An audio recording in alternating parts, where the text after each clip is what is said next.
we told you we ain't playing no games, man. It's just surely probably Pablo, Culture, Lord Productions. Good morning, South Florida. This is the Big O Show. You're tuned into the Big O Show.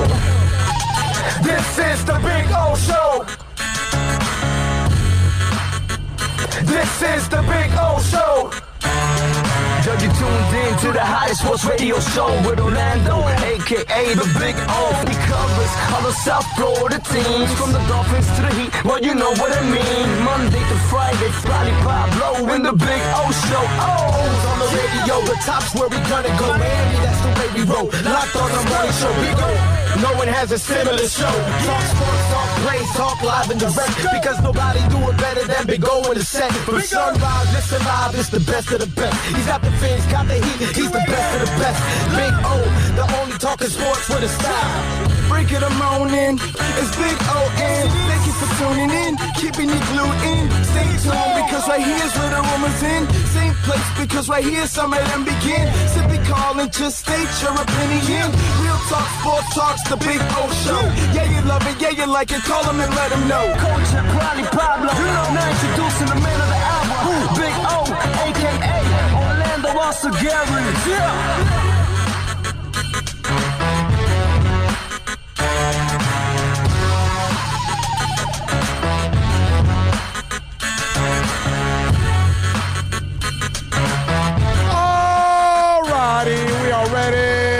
Ready to rock, yes. Bill, we're slacking. We're a minute early today. That's not good, bro. We're supposed to be on at 11. You know what I mean? We're throwing people off here, Bill. You know what I'm saying? They're getting their notifications. Subscribe. Get a notification. At 10:57, 58, they're probably still brushing their teeth, getting ready, still doing whatever they got to do. It's a beautiful thing. I see NorCal's already in. He says he's rolling one now. He says, good morning, Big O, and listeners and chatters. Hope you all have a great day. Puff, puff, please. Don't give. Exactly. Roll your own. Keep it personal. Julius 305, Gus 1388. You guys are already in there in the chat board, and many others already watching, and thank you all out there as always. Good morning. We got a ton of stuff to talk about, obviously, today. The NBA schedule is out. That's a beautiful thing as we get ready. And the interesting part, and I don't know, should I adjust this show to the games? I was thinking about that. Why? Because it starts off July 30th. Jazz in New Orleans, Clippers and Lakers. Those two games are going to be the headlining games. And then it starts after that on August 1st. We will have the Heat won't play, I'm saying, to August 1st, their first game against the Nuggets, and it'll be at 1 o'clock. Okay? I don't know what August 1st is in the calendar. I'm not exactly sure what it is, but I'll tell you right now in a second. Tomorrow's Wednesday. August 1st is a Saturday. So that won't be a problem for me on a Saturday. But then on Monday, they play at 1:30. So do we start the show that day at 10:30 and go and go to 1:30? Or go after and talk about the game? Well, no, I'm not going on at 3:30, 4 o'clock in the afternoon to go into 7 o'clock. Nah, I'm not doing that.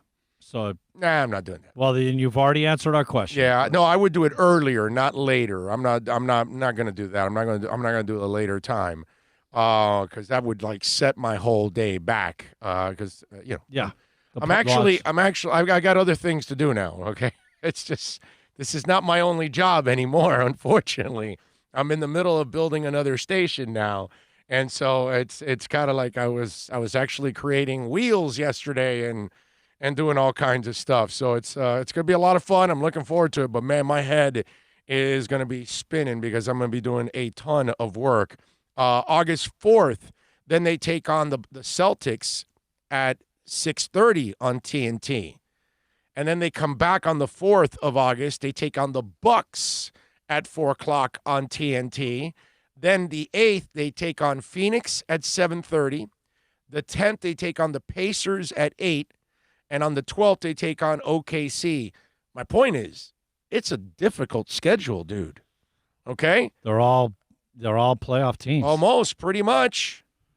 I mean, that's pretty amazing, dude. You play the Nuggets, the Raptors, the Celtics, the Bucks, just to start off. That's going to be a hell of a measuring stick for the Heat. We'll know exactly where we're at. Right from the get-go. You're going to know. And you don't have a lot of time to figure this thing out. Okay, you didn't start the 82-game schedule now where you're like, it's November. Come on, bro. I'll worry about this in February. That's what you do, right? And in regular basketball. Whole different ball game here, man. Then you take on Phoenix and the Pacers and OKC. It's a notch under what you just went, okay? Because Phoenix is a nice up-and-coming team, but you're still better than them. The Pacers, Oladipo's still not 100%. You may have a player or two dropping out or whatever. Pacers aren't going to be as difficult as they normally are. They're still going to be tough, and then OKC is going to be tough. But those are all winnable games. Probably the best thing with Pacers is not being in Indiana. Right. Where they've owned us. Right. Pretty much. Yes. That's a good point. So it's just a hell of a start for the Miami Heat in this schedule. I mean, now, listen, I'm not going to complain because starting next week on the 8th, I get my Inter Miami. And then 3 weeks later, we get the Heat. And so now we get we start getting that sports momentum back. You know what I mean? It's Bill and I were talking about this. This is our first year that we're doing this thing. We're in our 10th month, and 4 of them have been without sports. So it's going to be about 4.5 months without sports when we start with Inter. And as much as I love Inter, as much as I love soccer, it's not going to drive this show. I know that. So the one that really drives it will be in July when we start with basketball, because the Heat will be something that a lot of people, some of you out there, we got to get you educated into soccer, get you educated into the MLS so you can kind of get used to it and get to know it and all that stuff. But it's going to be a lot of fun. I at least the carrot is dangling out there now. You know what I mean? Now there's some light at the end of the tunnel. Obviously with COVID-19, this, look, Spencer Dinwiddie from the Nets, along with DeAndre Jordan, have dropped out. They're not going to play. The Nets have been hit really hard. Right. What are we talking about, 6 possible players? Look, man, there's no Durant and Kyrie anyway. So where are they going? Playoff experience. It kind of go. They got some of it last year, all those guys. But the more playoff experience you have, the better, You're 1,000% right, but DeAndre Jordan doesn't need playoff experience. So he's out. Okay, now Dinwiddie has been averaging 20 points. He's a nice player. Now he tested positive. He says he's out. He's considering sitting out now the restart. Now, we just told you that Gobert still can't taste things. 3 months later, the guy can't taste anything. I told you my dad. Which kind of sucks. Yeah, man, to not be able to taste. I had to see it firsthand through my dad. Yeah. It really does. It ruins everything. Man, it ruins everything. There's no Thanksgiving, no special meals. I thought of Gobert yesterday because I got a Oreo ice cream sandwich. Right. Oh, yeah. And, it was just delicious. Evil for your body, but delicious. And imagine not being able to taste that. My dad's all about texture. Yeah. And it's like, I can't imagine. Right. And so this thing, we have that on the horizon, but if somehow we can get the guys in the bubble, we're going to get basketball, and hopefully we'll get, COVID-free basketball, and we can get a season. Let me tell you something. What helps out this NBA schedule, what helps out the fight against COVID, you want to know what I'm going to tread lightly here because I don't want to make light of it at all in any way, shape, or form. But the Black Lives Movement helps a lot because players are so focused on continuing the march, the charge, the fight, the protest that they want to play because they want to use that stage. They're going to put Black Lives Matter on all the courts. Okay, and so players they're going to be doing interviews. You'll have a platform. And they're going to be wearing, like they'll have a Breonna Taylor jersey on. It won't say Tyler Hero. It'll say Breonna Taylor. And Tyler scored 25 points and hit the game winner. And they're going to interview him, and he goes, hey, how about that game? Before I talk about that game, I want you to know I'm wearing Breonna Taylor's jersey because Breonna Taylor was gunned down, and we got to stop. And he's going to go into that story and then say, and by the way, yeah, it was great tonight, man. I felt really good. And so they'll ask you answer the basketball questions after they get their message out. And because they are dead set on doing this and they are driven right now, it helps us as basketball fans. Again, I'm not trying to make light of it. I'm just saying it's kind of, for a lack of a better term, an assist in us getting entertainment. People that are on the fence, they may possibly go because of the message they can get out. And let's admit, we all have to be selfish about this. We're stuck at home. We don't have a lot of new entertainment. The only new entertainment I get is whenever I see an artist do something on Instagram, YouTube, Facebook, or something that I get to watch. That's new, okay? That's live or something, you know what I mean? And then there's some of that, fine, but there's nothing else new. No TV shows, no concerts, no movies, nothing new. So we're selfish. We want as much entertainment as possible. So, yeah, give me soccer and give me UFC and give me boxing. Hey, the NBA wants to come back? Great. The movement is going to help out. Because if you didn't have the movement and you only had the virus, there might be more people opting out, and then the game would be less. And heck, I don't even know. Maybe there is no game. I'm not even sure. I don't know what happens. But there's no doubt that the movement is going to help in the participation of the restart for the NBA. The thing we all have to hope for and pray for, and this is for the entire world, is that we stay as safe as possible. And that I would imagine, I was talking to somebody that's in the MLS bubble right now, and they were telling me, oh, this is the safest place on earth. Like, you have no idea the kind of security we have here.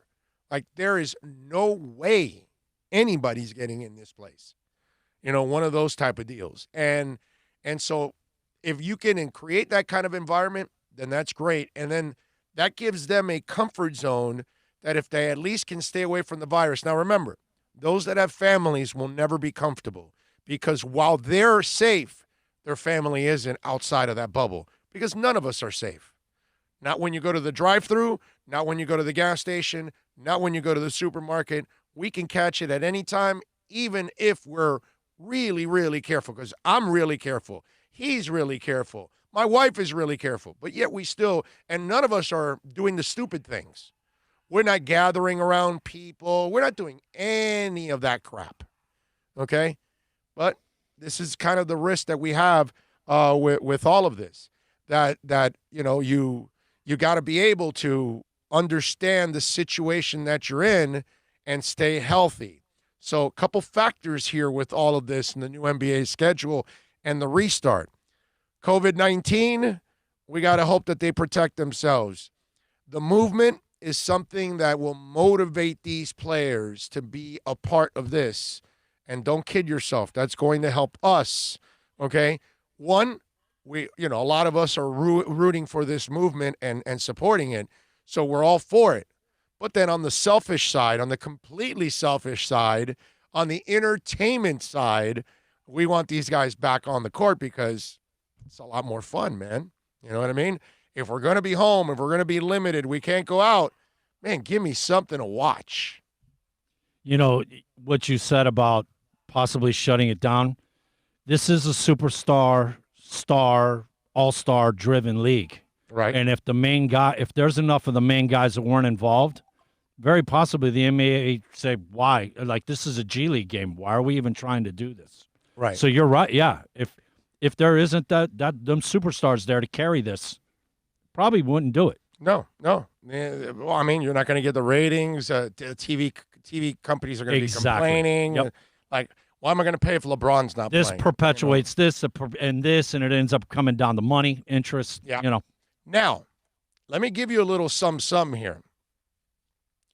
I talked about how, and this is not the case at the moment, but just to play devil's advocate and have a little fun with this. I've said that whoever wins this championship gets a double crown in my book. Okay, this is the hardest season ever to win a championship. But there is one caveat to all of this.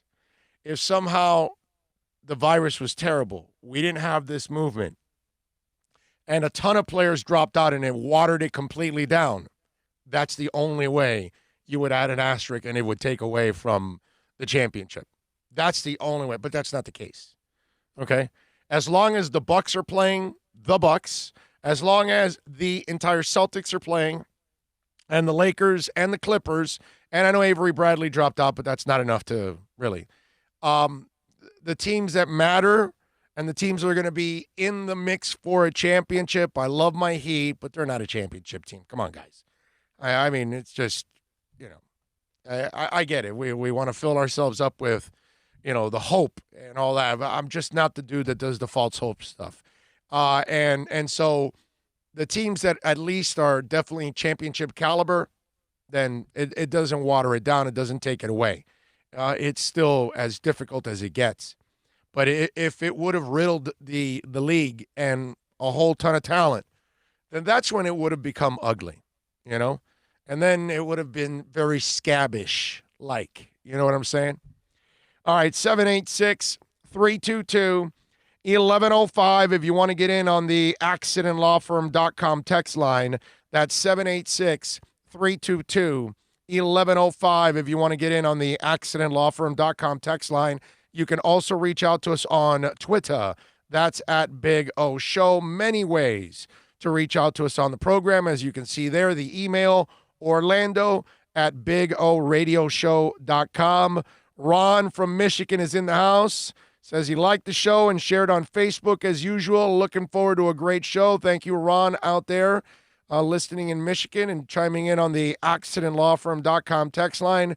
Always the easiest way to get the question in is the accidentlawfirm.com text line. Super chat, too, because it pops up and it's nice and obvious. On the regular YouTube chat board, it's becoming a little bit more of a challenge with all of that because of all the conversations going on. Let's do a little roll call. NorCal's in the house. Gus 1388, Julius 305, Mike Dominguez, Matthew Walker, Jason Miller. Finn's up from SoCal. He goes, go Lakies. He's a Lakers fan. Should be your Lakers and Clippers in the Western Conference, Jason. That's what it looks like to me, man. Omar is in. King Short is up. Mark Angelo, I'm liking the show from all accounts. Puff, puff, never give. Richard McLean, coolest shirt yet. Tie-dye and bell-bottom blues. There you go. Yes, a little Warriors for those of you that, if you like the Warriors, a little Swan action and the boys. I'm an enormous Warriors fan. So anything I can buy Warriors, I usually buy it. I love it. EM Dolphin is in the house. Kelvin Smith. Man, I listened to that first hour yesterday, and you were spot on, Big O. I'm not worried about Cam anymore. Yeah, don't worry about it. It's not a thing. And Super Boom Shack in there. Troy Ortiz. Appreciate all of you out there at chiming in, and those of you that are watching and not on the chat board themselves. As always, I appreciate those of you watching and downloading the show at all times. Speaking of Cam, you know how Tom Brady leaves the nest and immediately he does a Howard Stern interview, right? He's on social media cracking jokes. He's in foursomes with Peyton Manning and all that stuff. Going back and forth, joking around with Eli Manning on Twitter. He's breaking into homes, for meetings. He's illegally practicing at closed parks. I mean, he's all over the news now, right? Social media, interviews. I mean, he's making all kinds of appearances. You get away from the Patriots, and now you're allowed to become the butterfly that you are. You know, you've got to stay in the cocoon while you're in New England. You're stuck in there. You're all tied up. And then the second you're out, you get to kind of spread your wings, right? And, you know, Cam Newton has been a guy that has spread his wings. You know what I mean? He is Superman. He flies around in a cape, and he is, you know, loud, and he is colorful, not just in his dressing, but on the field with the first downs and all that stuff, right? Two polar opposites. So now Tom Brady, I would imagine when he gets to Tampa and scores touchdowns, he'll be like that, and, you know, he'll be doing all, maybe Tom Brady will do a little Superman or something along those. I don't know what he does. Well, what's the superhero? Because we can't give him Superman, right? Everybody's stolen that. Shaq stole it. Dwight Howard stole it. We got Cam. You know, a ton of people use a Superman. Which one do we give Tom Brady? I don't know. What do we give him? He's in Tampa. What do we do? Does he do a pirate? Like, does he do a Captain Morgan when he scores? And then they fire the cannons? That actually is not bad. He puts the football down. He puts his knee on there, and I kind of like little advertisement for his pocket, too. Yeah, that too. We could get Captain Morgan involved in the whole thing. There you go. Selling it. Right? So, Cam Newton lands at the Los Angeles International Airport, LAX. All right? And guess who catches up to him? TMZ. Shocker. So TMZ has got some questions for Cam. Cam, what's up, man? How you doing? Congratulations. Congratulations. How's it feel to be part of Patriot Nation? Excited? Y'all called y'all man. How excited are you to play for Bill Belichick? Best in the business. Excited? Look, if you had one message for Patriot Nation, right? They lost Tom Brady, the greatest of all time. Do you have any messages for Patriot Nation? Any comments at all?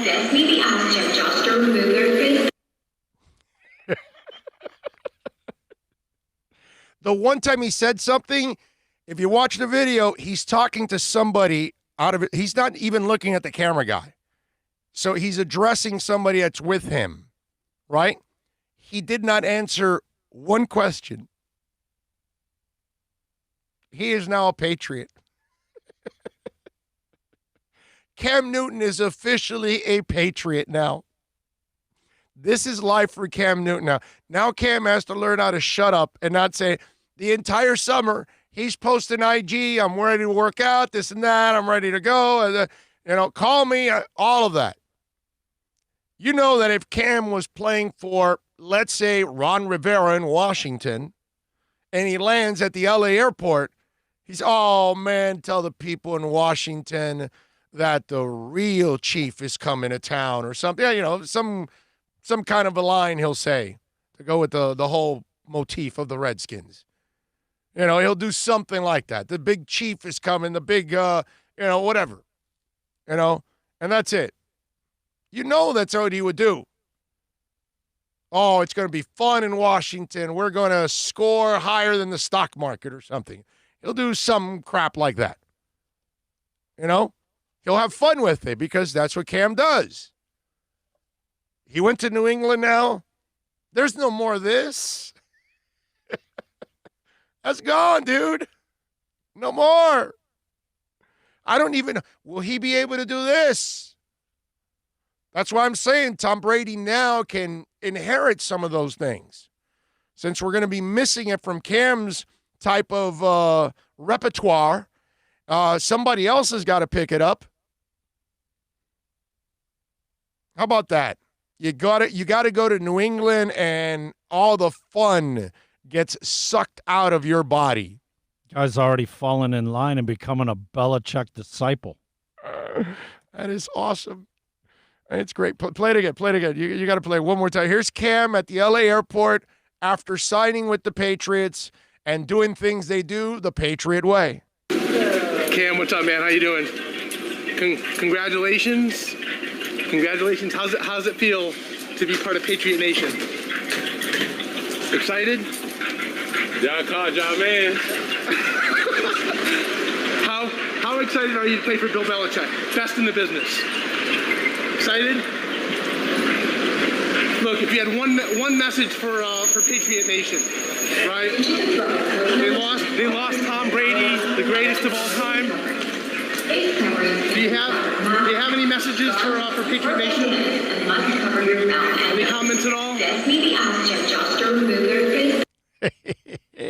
All you hear in the background is the loading for the red zone, and the red zone is for the loading of passengers. No, the white zone is for the unloading of passengers. Shut up, Betty. You just won't get an abortion, you bitch. All right, whatever. That's the airplane thing. Forget it. If you guys ever watched Airplane, whatever. Samuel Robina says, "What's up, Big O?" David Carr said yesterday on the NFL Network that Cam Newton could be the New England quarterback for the next 10 years. What a joke. I would be shocked if he lasts more than 5 years. I'd be shocked if he lasts more than 5 games. Samuel, David Carr clearly took a beating with the Texans, and the 70-plus sacks he took a year took a toll on him. And so there you go. That's probably what's going on. Pat in Asheville's got him with Aquaman. Troy Ortiz, Captain America. Okay. I still like Captain Morgan. I like him to go pirating since he's with the Bucks. And you got the cannon in the back. I mean, it's just so perfect. You know what I'm saying? Like you have maybe the mascot's got like a parrot ready, and when he scores and he stands on the football, the mascot comes and puts the parrot right on his shoulder real quick. You know, that kind of stuff. David says, all of the extracurriculars can detract from the focus on the field. You could be right. Tom Brady has a little Captain Jack Sparrow in him, if you know what I'm saying. Remember how Cassius Marsh complained about the lack of fun in New England? Yep, I remember. But you win. That's the thing. You're not going to have fun, but you win. At least when Brady was there. I got to see what goes on. Whatever is an issue, whatever is a problem, winning solves all of it. Yep. Big O, do you think Devontae Parker's social media boasting is a good thing, that he can put up injuries behind him and become a perennial Pro Bowler? Does he have the skills to be skill set to be great? Oh, yeah. Yeah. That's not the concern. I don't have a concern anymore with Devontae Parker. I love the confidence. I love the swag. I don't want him in a shell. That's what he was the last couple of years. And he was injury prone. The only thing I worry about now with Devontae is that he has to stay healthy. And hopefully he's figured out his body and he can stay healthy and get a couple breaks too, obviously, because luck would help out a little bit with everybody when it comes to injuries. But there's no doubt in my mind that Devontae Parker is an absolute stud, a Pro Bowler, and easily one of the top 10 receivers in the NFL if he stays healthy. He doesn't belong in that conversation right now because he's only had one season. He needs to do it for a few more seasons and show consistency and consistency in staying healthy, consistency in showing up. You know, all of those things he needs to prove that he can do it for more than 1 year. But there's no doubt in my mind that Devontae Parker is a complete Pro Bowl type of, all-pro type of player, okay? Pro Bowl that's not even a high enough standard anymore because people make the Pro Bowl all the time and they don't even belong in the Pro Bowl because 8 other people get injured and they become a replacement and they're called Pro Bowlers. And if you're a replacement Pro Bowler, you're not a Pro Bowler in my book. It's kind of bogus. It really is. All right? I'd rather, if you're not voted in my eyes, you're really not a true Pro Bowler. That's why I'll go with all pro. Okay? That's voted at the end of the year, and that's by your peers and the media and all that, and you get that legitimate love at the end of the year that you deserve. And I think that's what he is. He's an all-pro wide receiver. but he has to get there. He has to stay healthy. And if he does that, the Dolphins have a monster. I thought about that when he got out of Louisville. That's why I wanted him. So I wanted the Dolphins to draft him because he has all the ability to become a superstar receiver. And last year he showed it to us. Now he's got to, continue. Big O Cam Newton's responses are why I say he will be disciplined enough to win a few games. Belichick is the GOAT, at least 20. I'm going to puke now. Well, GOAT last 20. I'm going to puke now. Yeah, he might win a few games, but I just don't think they're really going to do a lot of damage. I really don't, man. I think his style of play won't last long. He's not going to stay healthy. I'm sorry. If you tell me that all of a sudden he's going to become a pocket passer, then I tell you, yeah, okay, it'll work. But I don't believe he has the talent to be a pocket passer. He can occasionally pass from the pocket, and he won't be very accurate. Ball placement will be terrible. Okay, look at completed passes. They were showing one yesterday that he completed a Devin Funchess, and it was behind him, and here's the DB, and Funchess reaches behind him running that way and catches it right in front of the DB, but he's a big receiver. And when I saw that, I go, that's a catch that the short receivers can't make. One, they wouldn't be able to reach it. Funchess was able to reach it because he's bigger, longer, and lankier, and he's more physical. He's a bigger target. He has smaller targets in New England. Oh, that's the touchdown, like 25, maybe 30 out, and he goes over the defensive back. And no, that's another one. Okay. It's another one. That's another example. But those are big receivers. Exactly, yeah. Because when you have an inaccurate quarterback and the offense knows it and the front office knows it, let me go get you the Florida State kid that always got fat, and they sent him to Buffalo. You need power forwards to screen. And, what was his name? The receiver that they traded to Buffalo, and he said Cam wasn't accurate. Funchess is a big receiver. That's what they get for him. They don't get the only guy that wasn't big was Steve Smith, and Steve is a physical freak. You know what I mean? Because he could fight for the foot. But how many Steve Smiths are there? Not many. No, there aren't a lot that are wired like that are, total badasses. Linebackers playing wide receiver with that size body. Bolden's the only other guy that you've seen kind of like that in the last 20 years. Bolden is... And he's bigger. He's a little bigger. But my point is, that style of play, it's only been a couple of guys in the last 20 years that have that kind of play. Outside of that, they got him big targets. And N'Keal Harry is not a proven target. That's what that's what I love. It's like, well, you know what it reminds me of? Okay. All right, you ready to get mad at me? Because, if you're a homer and you can't really deal with objectivity, it's the fools, and you are a fool, okay, when you say this, because it's a lazy statement when people say this. Well, the Heat will be ready for this startup. They're always well prepared, and they're experienced for all of this and these kind of moments. I've heard this, right? And I'm sitting back and I'm going, who's experienced? Who's been through this? I'm sorry. I'm sorry. Help me out there. Who? What experience does Tyler Hero have? Duncan, Kendrick Nunn. What's Bam done? I'm sorry. Wait a minute. Help me out. Where's the experience? Have you heard that one? Laziest statement in the world. Yeah, if it's Marley and Zoe, if it's Wade, LeBron, Bosch, Ray Allen, Battier, yeah, of course. If it's Shaq, if it's Jay Will, if it's all those kind of guys from 06, sure. Yeah, I know there's plenty of experience. They'll be ready. They'll be prepared. I love that. Well, the Heat organization, they're experienced. No, they're not, actually. They're really green. They're really young. They don't really know how to make any kind of deep runs in the playoffs. Why? Because of Jimmy Butler? And because of Udonis Haslem, the 15th guy on the roster? It's lazy, asinine statements. Same thing. Say, oh yeah, no, it's gonna happen for sure. Yeah.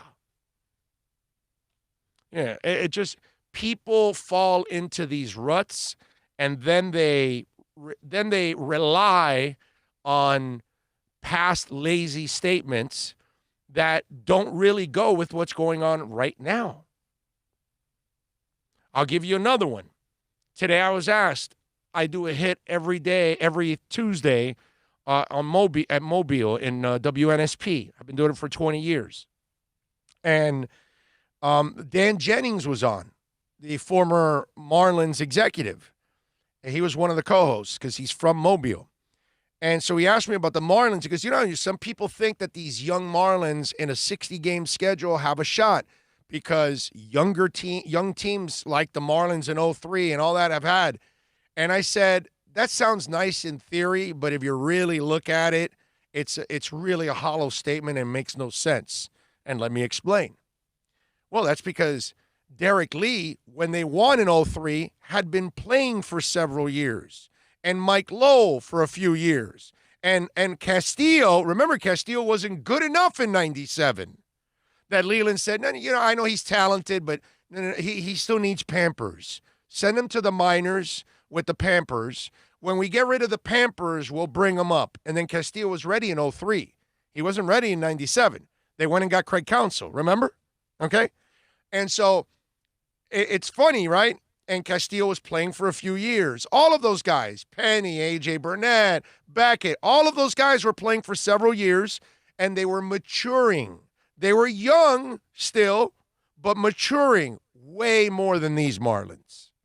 These Marlins aren't anywhere near where Mike Lowe was, or Luis Castillo, or Derek Lee. Remember, Derek Lee was already breaking into the majors with San Diego, then traded to us. Mike Lowe was already kind of working his way in the minors, then traded to us. Okay? And then all those guys started maturing that by 03, they had experience, had a few years under their belts in the majors. Our Marlins currently don't have that. Anybody that tells you these Marlins have a shot, it's lazy. It's all. You're not really looking into what's going on. Same thing with the Heat. Oh, yeah, no, there's an experienced franchise. The hell out of here, bro. The franchise is experienced. The kids are babies. They got no shot. But again, it's fans sometimes, because they're fans, because they don't want to really look at the reality, they'll say those things. But when I see former players and people that, and maybe even members in the media, say these kind of things, and it's like, and they've been in the media for a while, I get disappointed in them. It's like, don't you see it? How do you say these Marlins have a shot? They're such babies at this point. They have no shot. And the Heat, I love the Heat, but they were a 500 team for 37 games. I'm glad it's back and all that, but I'm not going to, they're going to make some kind of deep run. They're not good enough yet. They're not experienced enough. They need this experience in the playoffs. It's not as easy as people make it out to be. So I'm sorry if I broke your heart there and I hurt you with the tooth, but it is what it is. Big O, I say the Dolphins can play with the Pats and maybe beat them twice, but Pats can still win 10. Fins might get 10 also. Nah, not with Buffalo in the division, my brother. No, NorCal. That's not happening. You're not going to – there's not 3 teams in this division that can win 10 games. Maybe one. One wins 10, and maybe the others fiddle around 9 and 7. Okay? But I doubt it very, very much 2 teams win 10 games in this division because they're not good enough. One maybe. That's it.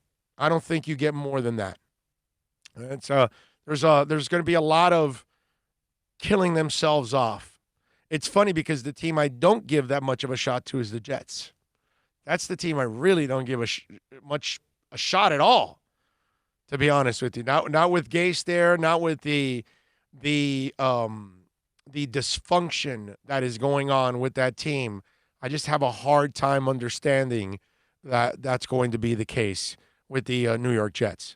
All right, 786-322-1105 if you want to get in on the accidentlawfirm.com text line. That's 786-322-1105 if you want to get in on the accidentlawfirm.com text line. You can also reach out to us on Twitter. That's at Big O Show. Follow us there as always, because that's a 24-hour talk show. Let's take a quick break. We'll come back on the other side right here on the Big O Show. It's a buyer's market at Toyota of Hollywood. Over 1,500 Toyotas on the ground, and truckloads just keep on coming. Now pay up to 50% less. 2020 Camry, not $29,000, $17,775. 2020 Corolla, not $22,000, $13,775. Buy a new 2020 Toyota with 0 down and 0% financing, or we'll make your payments till 2021 at Toyota of Hollywood, the #1 volume Toyota dealer on 441 between Hollywood Boulevard and Sheridan Street. Are you tired of watching the same old travel videos on the internet? Well, then check out MikeNoGoZones.com, a travel documentary that's breaking barriers. I go to the places that the media tells you to fear, where no one else dares to go. Baltimore, Opelika, South Side of Chicago, and more. Go to MikeNoGoZones.com. No one expects to get into a crash, but I expect you to go to accidentlawfirm.com if you do. Make sure when hiring a driver, you go through a rideshare app so that you can be covered by the insurance, which can be up to $1 million, whether you're a passenger or a driver. In other words, don't try to save a few bucks by paying cash instead of going through the app. I'm attorney Bobby Nunez from Nunez Law in Miami, and we're here to help you through the process. Go to accidentlawfirm.com for a free consultation from me, Bobby Nunez. That's accidentlawfirm.com. America's safest and best-selling compact luxury SUV is at Acura of Pembroke Pines, and this is how we do it. RDX, $339 a month at Acura of Pembroke Pines, the #1 volume Acura dealer.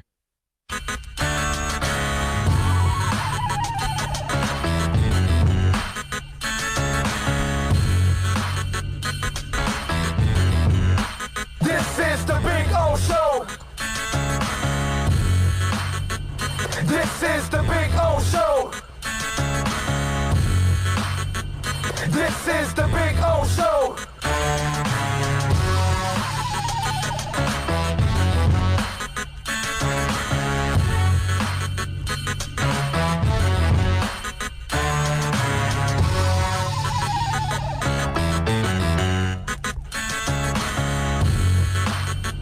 This is the Big O Show. This is the Big O Show.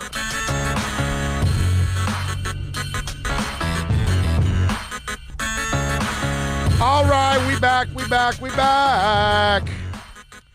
If you want to get in, you can get in on the accidentlawfirm.com text line. That's 786-322-1105. That's 786-322-1105. If you want to get in, you can also reach out to us on Twitter at Big O Show. Email Orlando@BigORadioshow.com. EJD Construction, a proud sponsor of our program. Call them 305-318-4978. We love talking about EJD Construction. They know how to get it done. Call Eric right now. Like a few of our listeners already are calling and putting them to work. And they can extend your home. You can build up that man cave. Hey, you're listen, Corona's kept us in, right? And we may be in for, we may be limited for a while. You may not be able to go out as much. You want to create a comfortable man cave now. Call EJD Construction, 305-318-4978. Save it on that cell phone, 305-318-4978. Call Eric and tell him that Big O sent you. I promise you, they'll take care of you at EJD Construction. Good stuff as always there with Eric. Great people too, man. That's the other thing about Eric, man. He is as golden as it gets, man. Good people. What else do we have going on here in the world of sports? I see where Ian Poulter. Let's have a little fun with Ian Poulter. Ian Poulter was at the at the Travelers Championship this weekend, and he went viral. And now I got to tell you, I mean, this might have been a dangerous scene if you were close by, because people have been known to spread COVID this way. I mean, that's at least the experts say it. So Ian Poulter had just finished making a putt, right? And this is what, well, actually he's driving, and this is what happens, okay? Let's play the scene for Ian Poulter, something you won't be able to hear on regular radio. Yeah, that. Stay over there. That's supposed to be more solid than that. Well, it's supposed to be more solid than that. Yeah, so did you get that? Let's play it one more time. Listen to what you hear after he whacks the ball, okay? Yeah, that. Stay over there. That's supposed to be more solid than that. It's supposed to be more silent than that. Yeah, more silent, right? Not solid, silent than that. So Ian obviously cracks a major fart right after he unloads, both ways. So it's obviously becomes viral. It's caught on camera. You hear remember I told you that without crowds now, you're going to start hearing, you know, the chatter from players. You're going to hear trash talking like you've never heard before, right? All these kind of things are going to get on the air now because mics are on the field. And F-bombs are going to be dropped all over the place. They're going to have to. I don't know if some players will watch themselves, but others will, of course, forget that they're all, you know. Are those big round noise discs going to be eliminated? I don't know. I doubt it. So they're still going to carry those sound? Yeah, because I think they're going to want to record that kind of sound just for the hell of it, for natural sound, for ambiance. Are they going to have to play adult, you know, possible language, please? Hey, listen, NFL Films has been recording this for 50 years. So they have all kinds of bad words behind the scenes, all kinds of things that were said by players. So this is nothing new, but now it would become like real public. You know what I mean? And so here's Ian Poulter. Let's do it one more time as he drives and farts. Yeah, that. Stay over there. That's supposed to be more solid than that. So TMZ ended up catching up to Ian Poulter, and they had to ask him about his gassiness. You've gone like completely viral over the past 24 hours. Maybe not for something that you would have initially thought might have sent you viral. I guess it's one way to protect social distancing. That's very true. That's very true. Sometimes you can't do it with crowds there, right? And we can't have crowds in place at the minute at these tournaments. So, I mean, if there had been 10,000 people around the tee box, which there wouldn't have been that early in the morning, seems we was first out anyway, then perhaps it never would have happened. But the poor sound lady, didn't you say, did you get that? No, so I didn't say that. That was actually my caddy. Oh, okay. He's also English, so I think there's, you know, whoever was behind typing up the little in bracket pieces thought I said, did you get all of that? There was a lot of confusion, I think, with reading the messages, and it seemed to me like he was kind of getting literally the brunt of it, right? Yeah. So I felt it was, you know, just the honourable thing to do to, I guess, you know, owning up to a little mishap. I will have a look around next time. I will check my surrounding area with caution. Oh, that's a must. This won't be you won't be a repeat offender then, you're saying? Oh yeah, I'm for sure will be a repeat offender. You will be a repeat offender. Oh, I like that. I love it. So he's already warning you. If you're part of his foursome, right, don't stand downwind of this guy. Yep, that's it. That's it.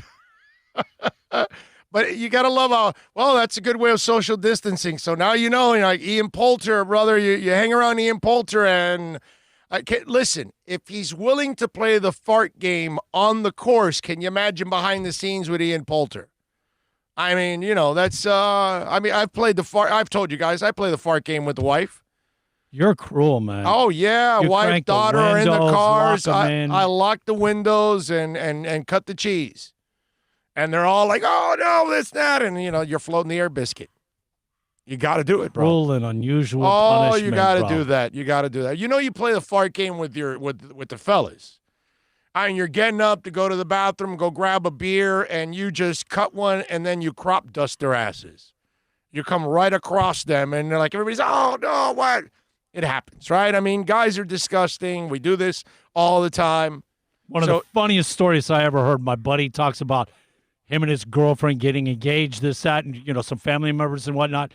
He spent the weekend in Disney World and going and hitting, like, foreign tourists and go walk over and drop a bomb and watch them all like, oh, my God, what happened? That's it. The worst is when you walk into an elevator that there's only one other person and they cut a fart and they thought they were going to be alone in the elevator, but you walked in and then you kind of look at them like, okay, dude, like, come on, bro. That kind of stuff. That can happen with Ian Poulter. Wow. That's amazing. What do we got here? Add a little something off the drive, put a little turbo behind it. A little, yeah, there you go. Big J doing big things is in the house. DraftKings says, I know it was great to get him on your show and throw a different angle at you never take it as disrespectful like Reason took it last night and booted me. That was dirty. I'll let that one ride. What was that, huh? I don't know. See, that's the problem. Sometimes I ask stuff. Big O is another Homer fan that thinks Cam won't work and won't fit the system. Well, that's just me. Antonio Gutierrez is in the house. T-Bone. Big O, you're doing a great job. I would like to donate to your channel, brother. How do I do that? Well, thank you, T-Bone. You got a little S sign that's in the chat board there where you put the text. It's a super chat. So you can super chat us and make a donation, my brother. Appreciate you, T-Bone, as always, for helping us continue this this beautiful thing we're building 10 months in. Today's, we wrap up 10 months, actually. The fart had cabbage written all over it. Super Boom Shack. Super Boom Shack, you're good when you can describe what kind of fart it is and what's the product that causes the fart. That's strong on your part. Troy Ortiz says, sounds like he ripped a bomb. He did. That was a big one. Herman Cueva says, LOL, cut the cheese. That's right. Cut the cheese, float the air biscuit, step on a duck, all kinds of things. The NFL will play music to drown out the screams of pain and profanity on the field. You could be right. But normally you don't hear the music in the background because it's normally not being played. I don't know. You know what? I don't know if they'll play music, man. I could see them playing crowd noise, fake crowd noise, to kind of drown it out a little bit. But I don't think music, because if you have play-by-play going on and color and they're talking and sidelines, you don't want music also in the middle of it. It just confuses it. So I doubt it'll be music. I can see crowd noise as being the thing that complements it, but not music. At least that would be my guess. Let's see. What else do we have here on the show? Did you know that yesterday it was 37 years that Joe Delaney passed away for the Kansas City Chiefs? Remember that? Running back? And he was a stud. I mean, the guy was going to be a player. And when I saw that, and I don't know if you guys know the Joe Delaney story. If you're a little young and you don't know exactly what happened, Joe Delaney was going to be a star in this league, right? And the running back died on June 29th of 1983, yesterday, 37 years. He died trying to save 3 boys from drowning, okay? Delaney could not swim. I mean, that you talk about one of the most selfless acts in the history of mankind. That's one of them right there. You don't know how to swim, yet you're going to dive into a lake to try to save 3 boys, and you're going to put your life at risk. I mean, that's hero, like 10 times over hero. Okay? Most people are trying to save somebody, and they're trying to save themselves too. They feel like Joe Delaney was walking into a situation he could not win. I mean, that's a hero, man. And it's a shame, obviously, because we're talking about a guy that had an entire life and career ahead of him that would have been amazing. And I started, when I think of Joe Delaney, I'm a Dolphins fan, so I think of David Overstreet. And, I don't know how good he would have been, but he was supposed to be pretty good. Might have been. I think of Len Bias, of what he would have been for the Celtics. I think of Hank Gathers. And, man, I was looking forward to seeing Hank Gathers in the NBA because that guy was a player and a half. You know what I'm saying? So when I see, when I saw the Joe Delaney story yesterday, it just reminded me of others that unfortunately lost their lives too soon. And us as fans, we didn't really get to enjoy their entire careers, and it's a real shame. But when I think of Delaney, I think of all those other guys that could have all had great careers, could have contributed to our society, and of course, obviously, entertained us, which is the least of everything. But it just kind of goes through my mind because I remember all of this kind of stuff, going on. All these guys who lost their time while I've been around. Watching it. It's a real shame. That's why if you could take advantage of every day, do it. If you could take advantage of every opportunity that you get, make the most of it. You know what I mean? Because we just don't know when our last day is. We can't control it. We'd love to, right? We'd love to program it and know exactly when, and we could kind of set everything up. That's the one thing we can't plan in life, man. We don't know when the big guy's going to say, yo, your time's up. You got to come up here and join me. And when that time comes, it comes to a shock to most of us. It's not when we expect it, and you don't want to go with regrets. And these are things that's why you've got to take advantage of every day because you never know, man. Look at Joe Delaney, way too young. Hank Gathers, way too young. Len Bias, David Overstreet. These are guys that all could have had great careers, and not just in sports, but obviously we all know people in our lives. My dad. I'm 53. I'll be 54 in October. I've already outlived my dad by almost 3 years now, because he passed away at 51. It's like that man had. You figure at least you could live into your 70s.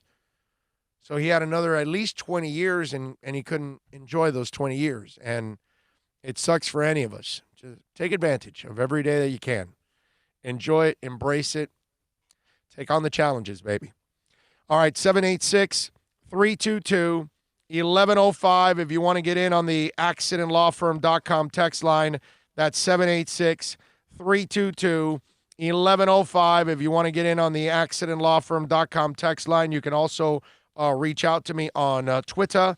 That's at Big O Show. Follow us there as always. My friends over at Craig Zinn's, Acura Pembroke Pines, they've got their 12th anniversary sale going on. We'll be broadcasting out there on Friday from 9 to 11 in the morning, and they got 0.9% financing right now. Hey, the RDX is $299. The MDX is $319.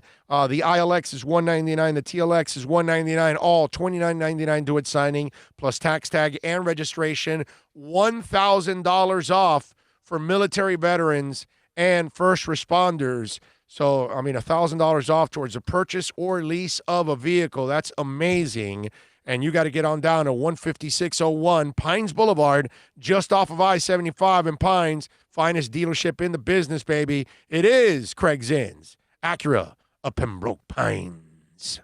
No one expects to get into a crash, but I expect you to go to accidentlawfirm.com if you do. Make sure when hiring a driver, you go through a rideshare app so that you can be covered by the insurance, which can be up to $1 million whether you're a passenger or a driver. In other words, don't try to save a few bucks by paying cash instead of going through the app. I'm attorney Bobby Nunez from Nunez Law in Miami, and we're here to help you through the process. Go to accidentlawfirm.com for a free consultation from me, Bobby Nunez. That's accidentlawfirm.com.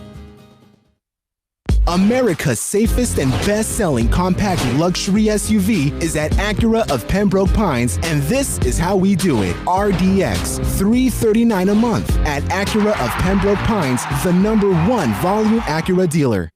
Are you tired of watching the same old travel videos on the internet? Well, then check out MikeNoGoZones.com, a travel documentary that's breaking barriers. I go to the places that the media tells you to fear, where no one else dares to go. Baltimore, Opelika, South Side of Chicago, and more. Go to MikeNoGoZones.com. It's a buyer's market at Toyota of Hollywood. Over 1,500 Toyotas on the ground, and truckloads just keep on coming. Now pay up to 50% less. 2020 Camry, not $29,000, $17,775. 2020 Corolla, not $22,000, $13,775. Buy a new 2020 Toyota with 0 down and 0% financing, or we'll make your payments till 2021 at Toyota of Hollywood, the #1 volume Toyota dealer on 441 between Hollywood Boulevard and Sheridan Street.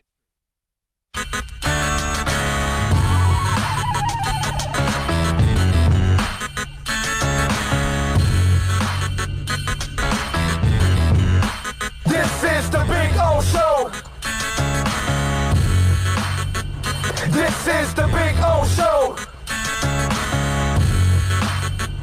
This is the Big O Show.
We're back, and we're going to start it off hour number 2 with a little super chat from DraftKings FanDuel GPP Central.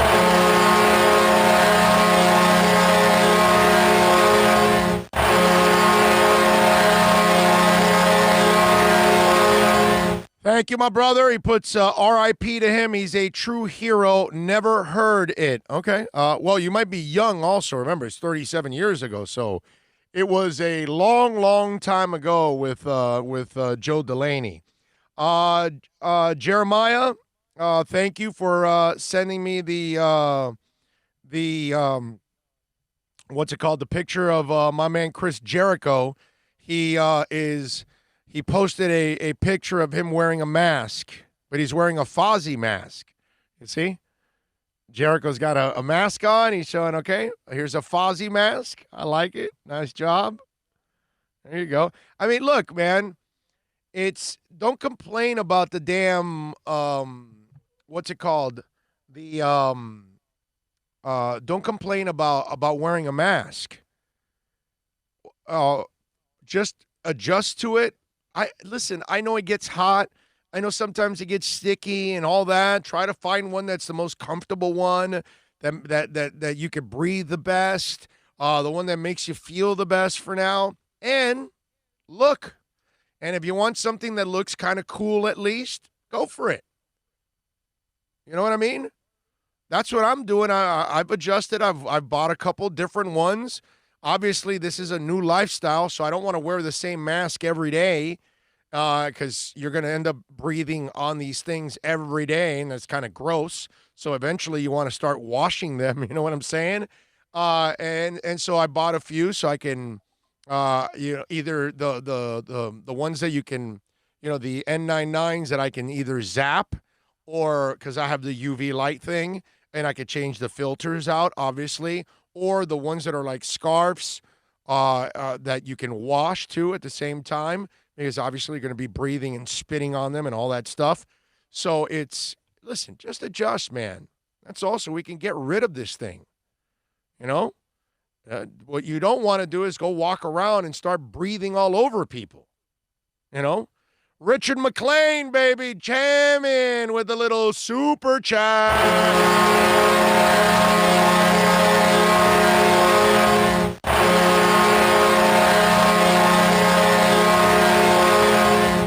Thank you, Richard. Appreciate you, my brother. That is very nice of you, sending in the super chat and supporting the show. Like you all do every single day, Richard, and everybody else. He says, did you see the 30 for 30 with Darryl Strawberry and Dwight Gooden concerning their battles with addictions? I am an addict in recovery. Strawberry mentioned my fellowship. He is a great story. Yeah, but don't they have, the Strawberry has had like all kinds of relapses, right? He's not a good story because he continues to suffer relapses, right? Him and Gooden. And that's kind of a shame. That's the sad part about it. You root for these people because obviously we know Strawberry and Gooden, those guys are Hall of Famers. They're not Hall of Famers because they didn't do enough to finish out their careers. But what I meant by is Doc Gooden is a Hall of Fame type pitcher. And Darryl Strawberry had probably one of the sweetest swings. It's top 10, man. It's with Griffey and Will Clark. And trying to think of some of those really sweet swings in the history of baseball. And Strawberry was one of those, man, like Griffey and Clark. What other Effortless. Ones? Yeah, what other ones? I'm missing a couple more like that. I was thinking bat speed. No, not bat speed. Yeah. No. I mean, Albert the beautiful. Bell. No, dude. No. Stay on the conversation. The beautiful swing of Strawberry, Will Clark, and Ken Griffey. It was just a stroke that is just gorgeous. There's a couple of those kind of guys, and I know I'm just missing them right now. Rod Carew had a pretty nice swing. He did. I'm trying to think of the guys because I know there's one or two guys I'm missing that had that just majestic, like effortless. Yeah, dude, it's just so beautiful, and it's just like, okay, that guy could be a golfer, probably. That guy. That's the kind of swing. It just looked like it was majestic. That's all I can tell you. It's one of those things that you're like, wow, they mastered it. Holy crap, that kind of person. Anyway, I looked into the future and saw the Finns 10-6 losses. Buffalo twice, Seahawks, Kansas City. Niners, Pats, wins against Pats, Jets twice, Rams, Chargers, Broncos, Raiders, Cincy, Jags, and Cards. All right, we'll take you up on that.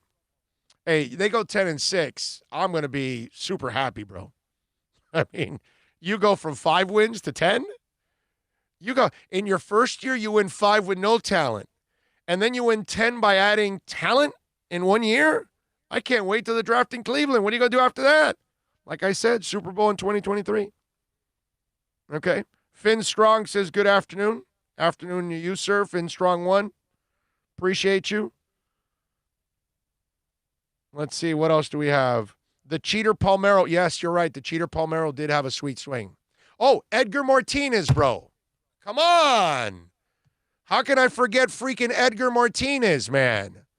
That's there's one I'm forgetting. Do you know what his lifetime average was against Mariano Rivera? And realize this is at the end of the game. That's when it's on the line. I'm going to say it was pretty good. I'm going to go 290. Try 800. Wow. Yeah, bro. He owned the greatest closer of all, and this is but he's pressure time. Yeah, but he's a great hitter. Oh, you know what? There's a difference there. When it's Gwynn, when it's just those guys that have that eye. That was a guy in fantasy baseball that I wanted. You had to have on your team. I don't think Mariano strikes out Pete Rose all the time either. Tony Gwynn. I just said that. Yeah. That's what I said. I'm saying when it's those kind of guys. I don't think Tony ever went. That game we were at when we got Dutch Dalton, I think he was at his record all time. He had never gone like 16, 20 at bats without getting a hit ever. Yeah, he was meddling with 400 that year. Is what you're talking about. Yeah, but I remember that. His whole career, the guy never went more than 20 at bats without a hit. Yeah. Like he never had a slump. Yeah, that's crazy. Edgar was juiced. Look at his rookie card. Hey, bro, juiced or not, he still has Bonds. How can I forget Bonds? Oh my God, Barry Bonds. You mentioned juiced. It brought me up to right away. I don't care if they're juiced. I'm just saying the swing was the swing. The swing had nothing to do with juice. If you know baseball, okay, that has nothing to do with the juice. The juice will not make you look like Will Clark at the plate. You either are Will Clark or Ken Griffey Jr., or you're not. Simple. Doesn't matter. Those guys had that swing forever. It's just beautiful. It's something that any of us that played baseball, you're jealous. You're jealous when they can swing like that because it looks so good, man. It's awesome. Anyway, enough of that. Ugly swing by Jeff Conine, but nice player, though. Yeah, exactly. That's like Larry Bird. Ugly-ass shot, but it was one of the best in the world that was going to go in. His dribbling skills weren't very attractive and either. Still effective. His passing skills, too, were super effective. He wasn't pretty at anything, not even looks, but he was beautiful when it came to the results. Unorthodox, but get it done. Oh, yeah, get it, because he had this, bro. That's why. You can't, when you have heart, you can't compete with heart. That's it. When somebody's got it, forget it, man. They're not going to stop. Hey, you know what, Super Boom Shack? That's a nice call, dude. Bobby Bonilla did have a nice swing. You are correct. I remember that. You are correct. Bobby Bonilla did have a nice swing. I may not go to the majestic side of Will Clark and Barry Bonds, but it was a really nice swing. You're right about that. I got to give you some love on that one.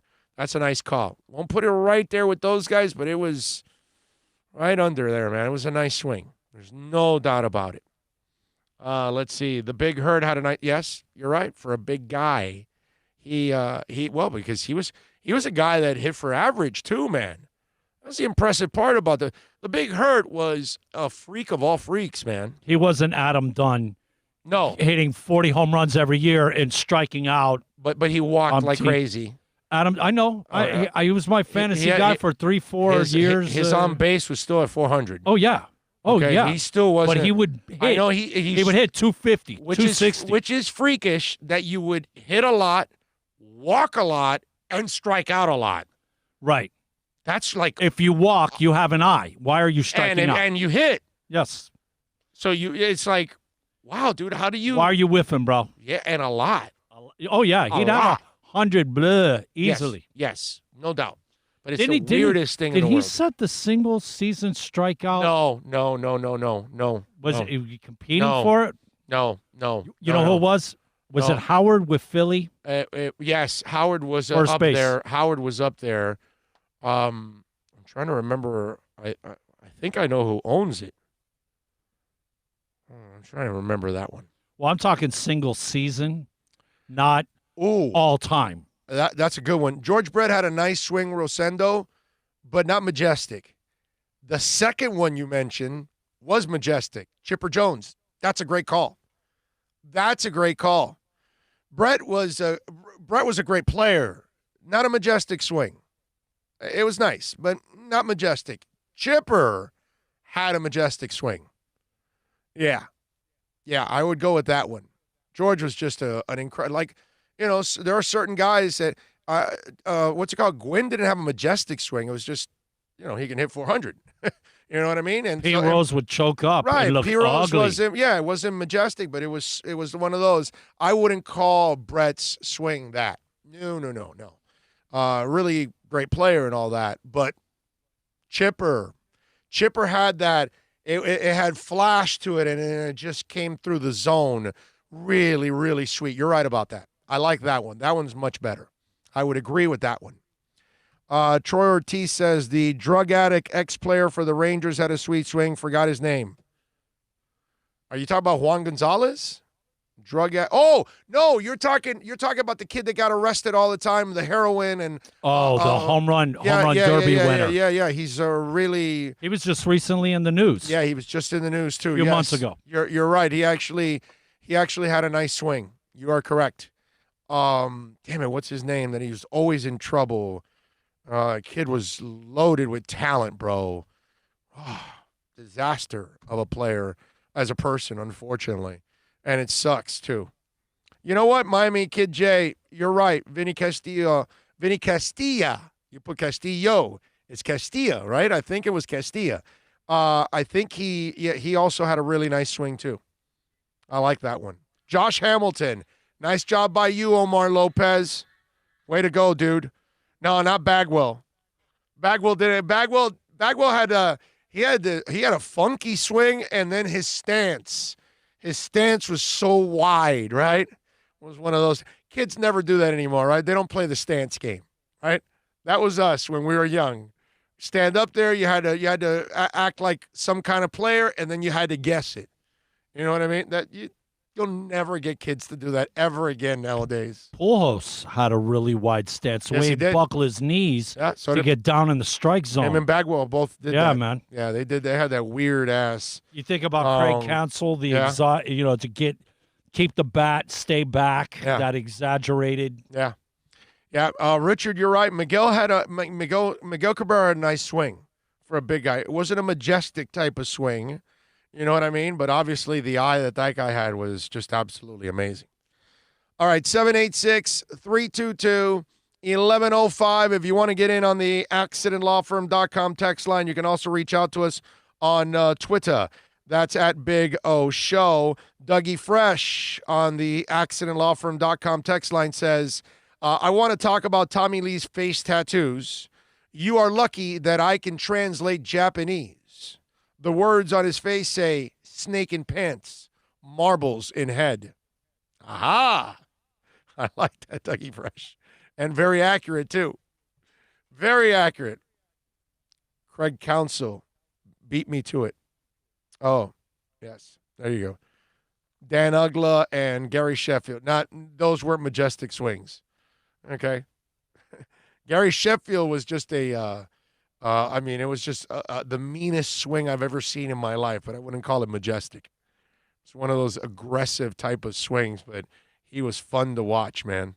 Like Tommy Italian 305 for Life says, Sheffield was one of my favorite ever, and you're right. He's fun to watch at the plate, man. Bat speed, him and Albert Bell. Yeah, but it's not just the bat speed. I've never seen such an aggressive nature at the plate by wiggle. Yeah. And if you try to come inside on him, he would somehow get the bat head all the way around. Yep. You couldn't throw inside on him. Yeah. It was a vicious swing that he had. It had like anger. He wanted to kill the ball. He had anger behind all the swings, dude. It was as impressive as it gets watching Gary Sheffield just rip through the zone. Don't call it majestic, but I will call it a nasty, nasty swing. That's the way I got to term that one. 786-322-1105. If you want to get in on the accidentlawfirm.com text line, you can also reach out to us on Twitter. That's at Big O Show. Ron Rivera. I know Ron pretty well, and he's a really good dude. a class act in every way, shape, and form. And we all know that he obviously spent several years with Cam Newton as his quarterback. So after Cam signed with the Patriots, they caught up to him, and he was asked on 670, the score there in Washington, about the signing, and he said he's headed in the right direction. He told 670 the score. I mean, he's probably about as healthy as it gets from what I've seen on video. I think he's ready to bust out. I would never bet against the young man, that's for sure. He says, don't bet against him. I really wouldn't. First of all, you've got to know who he is and understand what all he's gone through. He's a guy that's always tried to do things, I think, because he felt the pressure. He felt the pressure of being the number one overall pick. He felt the pressure of having won the Heisman Trophy and being the number one overall pick. He felt the pressure of being a black quarterback with all that stuff that's been heaped on him. He's really had to find his way through it, and he's done a great job with it. And those are phenomenal words on behalf of Ron Rivera, his former coach. But I don't think that Ron Rivera is being completely honest. I think he's just being PC in all of this because he's not going to be completely honest here. Look, if Ron Rivera felt the way he really feels about him right now, don't you think he would have brought him over to Washington with him?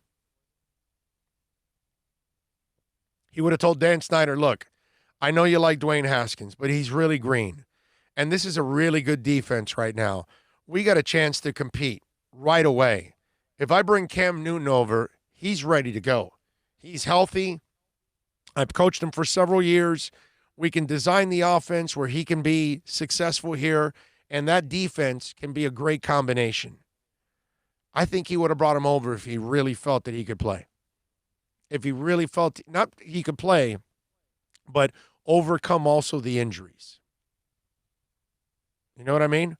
And so, to me, that's where I hear what you're saying, Ron, and I respect what you're saying about Cam Newton, and you're probably right a lot of things about Cam, but I don't think he's really as great as you make him out to be. And remember, he says early on, he goes, I mean, he's probably as healthy as it gets from what I've seen on video. Well, video is not really in person. You haven't been around him yet. So you really don't know. And again, on video, you can edit and show just the bits and pieces that make you look good. You're not going to show some of the stuff that may not look good. You know what I mean? Not that maybe there isn't. Maybe Cam looks phenomenal. Maybe I'm wrong. But when I saw that quote yesterday, I just saw what I saw was a very classy man that did not want to be brutally honest and wanted to support his ex-player because that's a good vibe and a good message to send out to the rest of the league. He can't be brutally honest like me. Okay? He's got to be himself. And the good thing is where he's at, everybody will believe that, okay, you took the job, but the owner said, okay, but you got to work with Haskins. Because the owner liked Haskins, and he drafted Haskins, so he wants Haskins to succeed. So now he brings a coach over that he hopes changes the culture, but does it with his quarterback. We'll see. I don't know. It's interesting, but it's just one of those where, I hear you. I hear you, Ron. I hear what you're saying. I just kind of have a hard time believing what you're saying right now, and you're telling me something that you'd buy it more if he would have gone out and tried to pursue Cam himself. Yes. And your actions speak louder than your words there, buddy. Yeah, I just don't think Dwayne Haskins is the answer at quarterback. You know what I mean? And let's say, you know what, even if you only have Dwayne Haskins, you went and traded or signed Kyle Allen, the backup in Carolina. You didn't add the starter, you added the backup in Carolina. You know what I mean? And you drafted Steven Montez. okay, who's erratic with his arm. And I know they have Alex Smith, too, on that team. And he's trying to rehab. I don't know if he's going to come. I hope he doesn't come back. He's made so much money, he doesn't need to come back. After that gruesome injury, oh, my Lord. Stay away, dude. Stay away. More important, great swings or back control or great eye for strike zone. If you have all, you're great. Well, no, back control and great eye is all you need. The swing is the swing is a bonus, dude. Again, you could be Tony Gwynn and Pete Rose. You don't have to have a great swing, not a beautiful swing like that. You know, the Ken Griffey's of the world, those guys are freaks, man. They're just freaks. It's that level of greatness that you make it look so easy. You know, it's Kareem Abdul-Jabbar with a sky hook. Because think about this, okay? When we were in the middle of, and I'm sorry for you young people out there, but when we were in the middle of watching Kareem Abdul-Jabbar with the sky hook, we were like, okay, wow, that's cool. All right. I'm sure everybody else is going to do it and copy him. Okay, I'm still waiting. I'm still waiting for somebody to copy the man. Every once in a while, somebody will take out a sky hook and make a basket. Kareem Abdul-Jabbar did not miss with this. Like, you were done. He got it in the paint. It was like, okay, bro, it's over. Like, you got to a point that you were bored with the sky hook. That's the exact reason why we thought more players would do it. Right. Because it was unstoppable. A 7-footer, a 6'10" guy with a sky hook, how do you block that? Impossible. And we thought everybody else would do it. And you can't. And when it comes to that sweet swing, not everybody has it. And notice that the people that have it are these incredible players. And that's because the greatness makes it look easy. You know? I tell people all the time I would watch Marino warm up, and Marino would warm up, right? Got to stand up here. So Marino would warm up, right? And he'd have the guy about 20 yards away, okay? I crap you not. This is what would happen. And he'd be warming up and throwing the ball overhead. Then all of a sudden, okay, he would look at the guy and go like this. And the ball would come out like a bullet, okay, over his back and over his head. I mean, look how awkward that is, okay? And it would come out as a bullet 20 yards away and hit him right here in the numbers. That's how he would warm up. Those trick type things, you know? You've seen the one that they bounce off the ground and then they catch it, right? But I've never seen that over the back, over the head, boom. I mean, it's just, but that's the great ones. The great ones can do things with a hockey puck or a football or a baseball that, you know, you and I went to the plate and we hit the ball, but not like they do. You know, it's different, man. It's just different. You know, it's a gift. When you have that gift, that magic, you just can't do anything about it. Big O, I hate to say it, but the Cam Newton signing by the Patriots makes them the favorite once again to win the AFC East. Hey, man, I mean, if that's what you want to think, that's fine. I don't believe in this. I think this is a panic move if I've ever seen one. That's all. But I get it. We're all jaded. We're all so used to the Patriots winning. We're all so used to Belichick overcoming everything and all of that, which he didn't overcome last year. Whatever. But we had the selective memory. And so now they lose players. They lose the most important player in the history of the franchise. And people are afraid to say that maybe the wheels are going to start coming off. And I get it. People have been burned in years past that Belichick's done, the Patriots are done, Brady's done, and they were all wrong. And you know what? Maybe it's my turn now to be wrong. Okay? Because I was never one of those that predicted the Patriots' demise or Belichick or Brady or anything like that in years past. I kind of laughed at the people that did it. So now it's their turn to laugh at me now. Okay? So Miami Kid J, it's your turn to laugh at me because I think the demise of the Patriots is coming now. And I think this Cam Newton move was a completely desperate move. I don't believe Cam will stay healthy. I don't believe he's the kind of passer that the Patriots need. And I don't think the Patriots have what it takes right now to win. They didn't have it last year with Tom Brady. And they couldn't beat the Dolphins at the end of the year when they needed it, and they got spanked in the playoffs and sent home. And now they're going to bounce back? No. I'm sorry, I don't. I think people they're relying on the past too much. And I think they think that that's what you're going to see here. And I think we're actually going to see them go the other way now. I think it's Miami's time now. Maybe not this year because Buffalo should have the edge, but I think Miami will be right there with the Patriots or ahead of them when it's all said and done at the end of the year. I just believe that. If they had Brady, obviously I would not be thinking that. But without Brady, I can't. Hey, what was the name of the Dolphin player that went missing in the early 90s and Shula wouldn't get mad? You're thinking about Oglesby. Alfred Oglesby. He was missing. He said he got abducted by aliens, I think, or something like that. Yeah, Alfred Oglesby. And didn't they, tie him to a tree after or something like that? I think, John? I want to say. Magic copied him, Baby Skyhook. Yes, he did. He did. But he still, even that Baby Skyhook, it wasn't like he would unleash it every once in a while. You know what I mean? It was a baby Skyhook too. It wasn't like a real Skyhook, but the amazing part is that nobody else has done the Skyhook. How is that? How is that possible? Right? Tomorrow, by the way, we're going to be at VSS West Pines. So come on out and join us. 12397 Pembroke Road. Come on out and join us, man. We're going to have some fun out there like we always do with Jose and all the great people at VSS West Pines.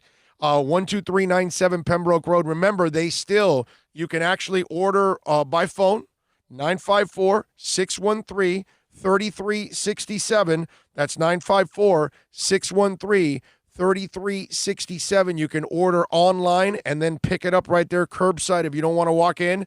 Now, if you want to walk in and check out the place is awesome. It's got all kinds of great stuff, not only your CBD, and in all kinds of forms. Flower, tinctures, edibles, women's face masks, CBD topicals, transdermal patches, but they've got the water pipes, they've got the hookahs, they've got anything and everything that you need, plus on top of everything else, all kinds of different, let's just say, items, okay, from all kinds. It's Barefoot Mailman and Spencer's meet CBD.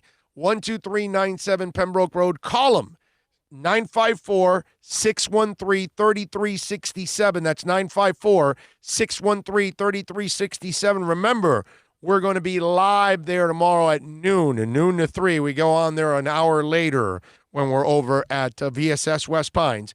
954-613-3367. Make sure you tell Jose and all the great people out there Big O sent you. Next half hour is next here, and hour number 2 on the Big O Show. It's a buyer's market at Toyota of Hollywood. Over 1,500 Toyotas on the ground, and truckloads just keep on coming. Now pay up to 50% less. 2020 Camry, not $29,000, $17,775. 2020 Corolla, not $22,000, $13,775. Buy a new 2020 Toyota with 0 down and 0% financing, or we'll make your payments till 2021 at Toyota of Hollywood, the #1 volume Toyota dealer on 441 between Hollywood Boulevard and Sheridan Street. Are you tired of watching the same old travel videos on the internet? Well, then check out MikeNoGoZones.com, a travel documentary that's breaking barriers. I go to the places that the media tells you to fear, where no one else dares to go. Baltimore, Opelika, South Side of Chicago, and more. Go to MikeNoGoZones.com.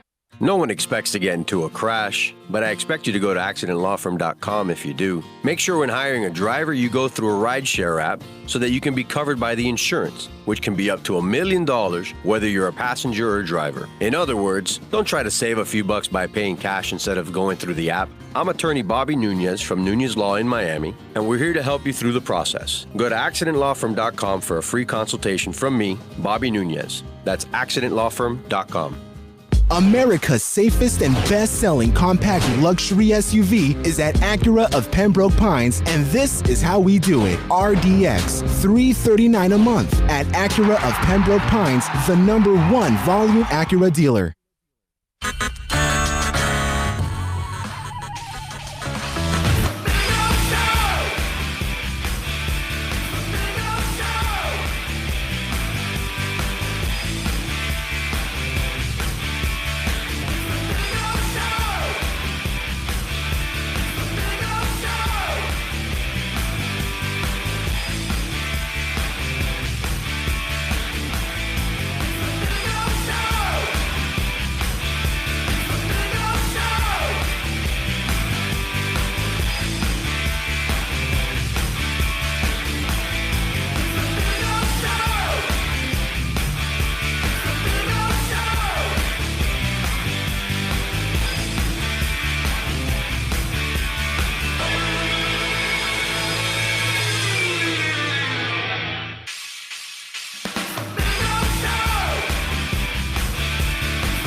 All righty, we're back.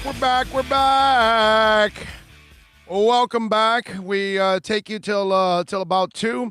If you want to get in, it's really simple. 786-322-1105. That's 786-322-1105. If you want to get in on the accidentlawfirm.com text line, you can also reach out to us on Twitter. That's at Big O Show. Follow us there as always. And you can reach out to us on email, like you see it there, Orlando at BigORadioshow.com. Some of you sometimes are watching on the YouTube, and you're going, well, why do you say the numbers and the email if we're watching and we can see it? Yeah, but most of the audience is on podcasting. So they only listen, they don't watch. And so that's why I've got to always say it. So just in case for those of you that are watching, you're wondering, why the hell is he always saying it? It's there, but no. It's most people don't see it. That's why. Carl Reiner, thoughts and prayers to his family. He passed away today, actually yesterday, at the age of 98 years old. I mean, you're talking about a guy that is just an absolute freaking legend in the business. So some of the most historic shows ever and movies, okay? Just to throw it out, okay? Let me just throw some stuff out there for you on. I won't go too far back because that way it doesn't, confuse too many people. But Oh God, The End, The Jerk, The History of the World, Part 1. These are all things that he directed or he had a role in or something like that he was part of. Fatal Instinct, Slums of Beverly Hills, Ocean's 11, Ocean's 12, Ocean's 13, Toy Story 4 as a director. Oh God, The Jerk, Dead Men Don't Wear Plaid, The Man with Two Brains, All of Me, Summer Rental, Summer School, Sibling Rivalry, Fatal Instinct, The Old Feeling. Let's see what else. As an actor, it just goes on and on and on. One of his last is Two and a Half Men. Remember, he plays the rich guy in the wheelchair with his mother? After that, he was in Mary Madagascar, The Penguins of Madagascar, Hot in Cleveland, The Cleveland Show, American Dad, Parks and Recreation, Comedians in Cars Getting Coffee, Bob's Burger, Family Guy, Justice League Action, Angie Tribeca, and Forky Ask a Question. He's done all that Most of those are cartoons. Yeah, cartoons, exactly. I mean, it's just, it goes on and on. As a writer, the Dick Van Dyke Show, he's enormous for that. Just a giant, man. A giant in the business. And, born in New York City in the Bronx, 1922, March 20th. So he passed away in Beverly Hills yesterday. Meathead is very sad. Yes. It's that would be his son. Yep, that's right. Yes, he is. So rest in peace, Mr. Reiner. 786-322-1105. If you want to get in on the accidentlawfirm.com text line, you can also email me, Orlando at BigORadioshow.com. I remember last week, I think it was last week or the week before, I did a segment where I talked about how when people were talking about, well, Cam and the interest with Cam, and that they talked to Anthony Lynn. Oh, well, he's on our practice, he's on our targets list for practice players, this and that. And what did I tell you guys about everything that was going on? It was crap, right? That I told you there's no interest in Cap. Everybody's made a decision on Cap. I mean, not on Cap. Everybody's made a decision on their quarterbacks already. At this point, you cannot. If you add a quarterback at this point, it's because you're really uncertain about your situation, i.e. Patriots. Because at this point, everybody signed the free agent quarterback that they wanted. Everybody drafted the quarterback that they wanted, or they already had their quarterback in place, right? Carolina wanted Teddy Bridgewater, and the Saints added Jameis as their backup, and I could go on and on and on. And the Dolphins drafted Tua, and everybody made their decision. The Colts went and made the move for Phillip Rivers. Everybody made their decisions months ago. I told you that at this point, nobody's adding Cap because the plan's already set. The only reason the Cam thing happened is because Bill Belichick is panicking. He realized Jarrett Stidham wasn't ready mentally yet. So he went and added Cam. So now he's got to change and overhaul the plan now. Don't be stupid here. Don't be ignorant. Don't be naive. Really, It's really not stupid or ignorant. It's a terrible adjective on my part. It's naive. Don't be naive, okay? Dolphins have their plan in place. It was Fitz. We'll bring along Tua. We've got Rosen in the background. Colts said, hey, we've got Jacoby as a backup. Let's go get Phillip Rivers, and we'll draft the Washington kid. We'll develop him while we keep Rivers going, and we got Brissett as an insurance policy to back up the guys. And to help teach the system, since he's been here, he's a great teammate, yada, yada, yada, yada, yada, yada. And the Chargers, hey, we've got Tyrod Taylor. We're going to draft Herbert. We've got the bridge and the future. The only reason you're doing something with a quarterback is you had a freak accident, an injury, or some suspension came down, something occurred that forced your hand. Right, or panic in the Patriots case. So I told you that nobody's interested in Cap because everybody's made their decision already. And the Patriots, they panicked. They didn't want to go Cap. They went with Cam only because Cam is the guy that's been playing. Cap has not. That's all. No other difference. And so I'm watching Get Up this morning, and Dan Graziano does an excellent job breaking news and following the league, and he has a lot of great insight. Here's his take on the Colin Kaepernick situation. Play that soundbite, please, Bill. The thing you have to understand about Kaepernick is that people, teams around the league are aware that he's out there, have been for 2 or 3 years, haven't made a move to sign him, and the speculation on Kaepernick is all external. I mean, I've asked a lot of people, and I have not been able to uncover any concrete interest from any team in Kaepernick, any evidence that any team has reached out to his representation to express interest. It just feels like I think we all want him to sign. I think there are people around the league, people in the league office, there are coaches around the league who support him and would like to be able to get him on a team, and it may happen. But to this point, there has not been any significant activity that I would expect would lead to that anytime soon. There you go. Right? Booger McFarland follows up on his view of this whole Kaepernick situation. Shoot the Booger.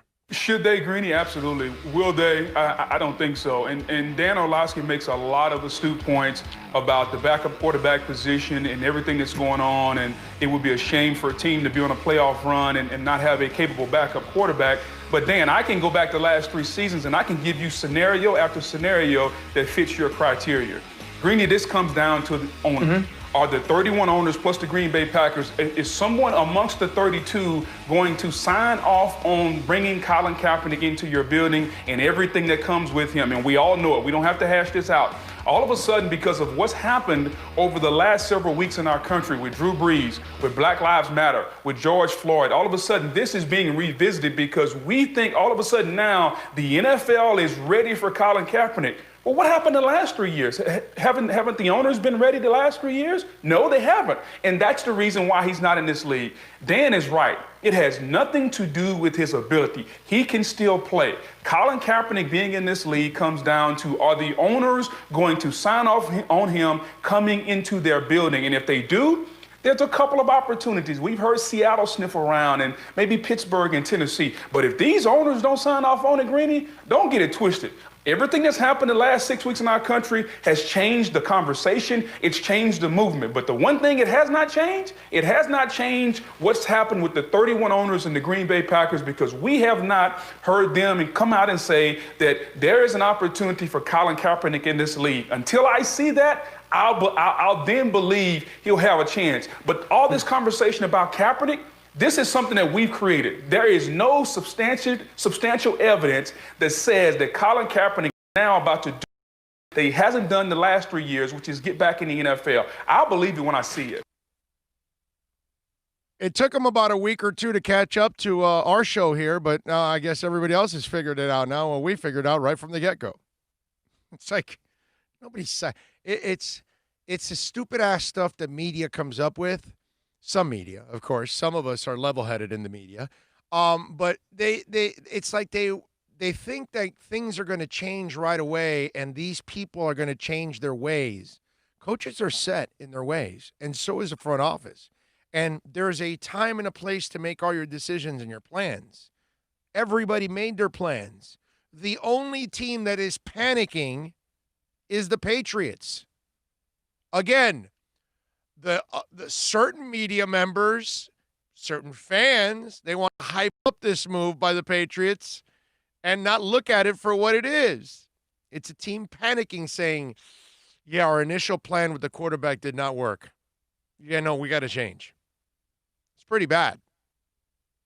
Okay? They're not going to and again, who else was saying, oh, the Patriots are super confident in Jarrett Stidham. That's why they're stayed with it.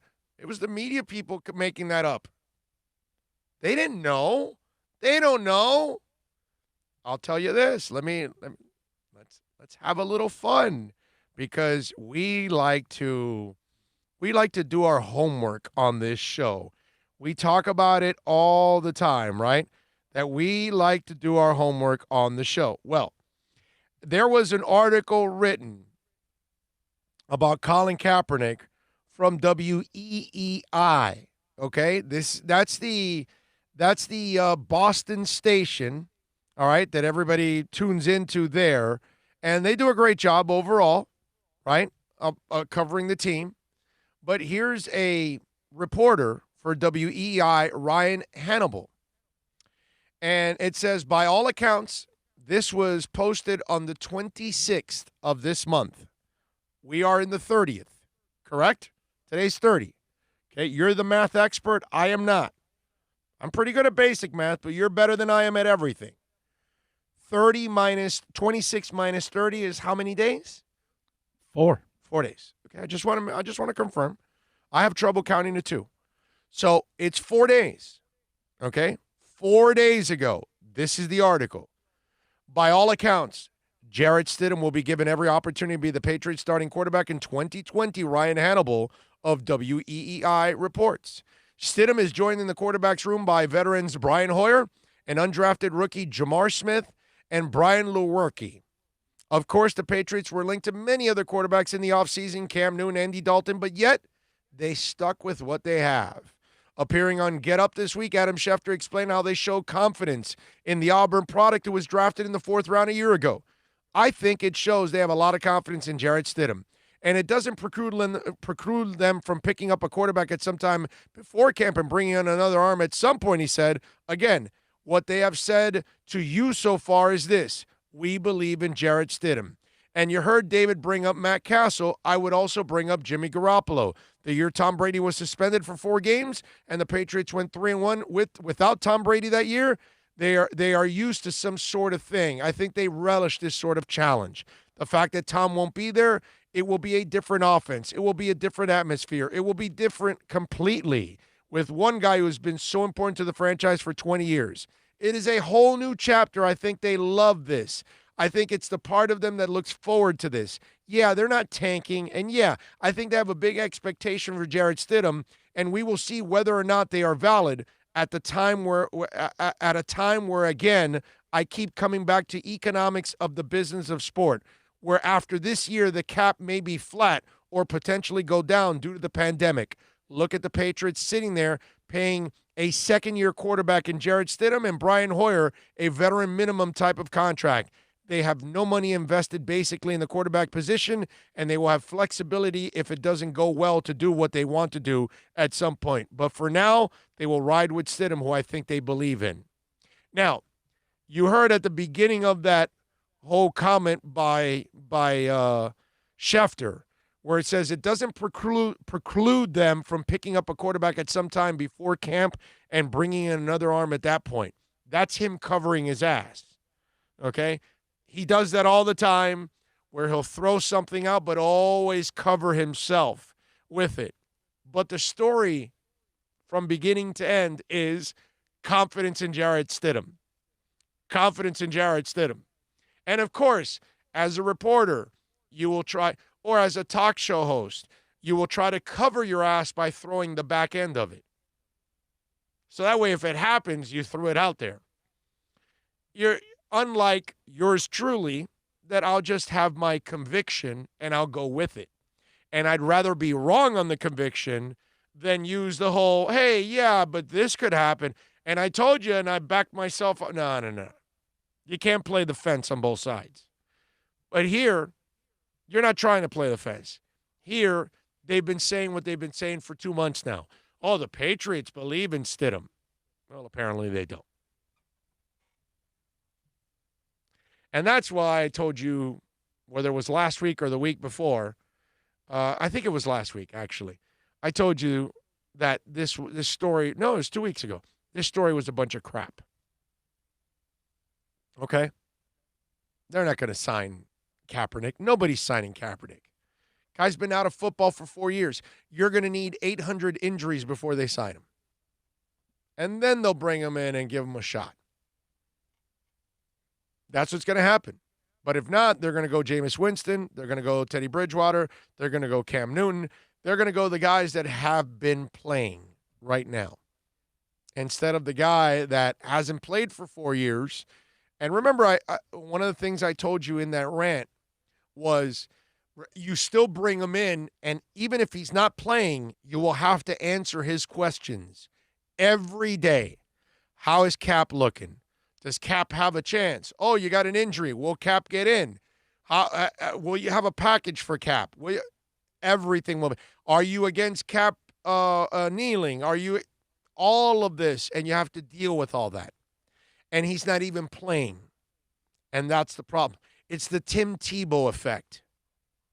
You're not playing, but yet you've got to answer 400 Tim Tebow questions, and he's not even a factor in the game plan at all. It's weird, and it's a burden, and that's what Kaepernick is. We're trying to paint him as some kind of an asset, but teams still don't look at him as an asset. They still view him as a burden to some extent. I mean, I'm just being honest. That's all.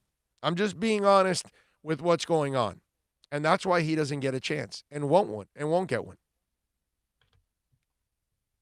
All right, 786-322-1105. If you want to get in on the accidentlawfirm.com text line, that's 786-322-1105. If you want to get in on the accidentlawfirm.com text line, you can also reach out to us on Twitter.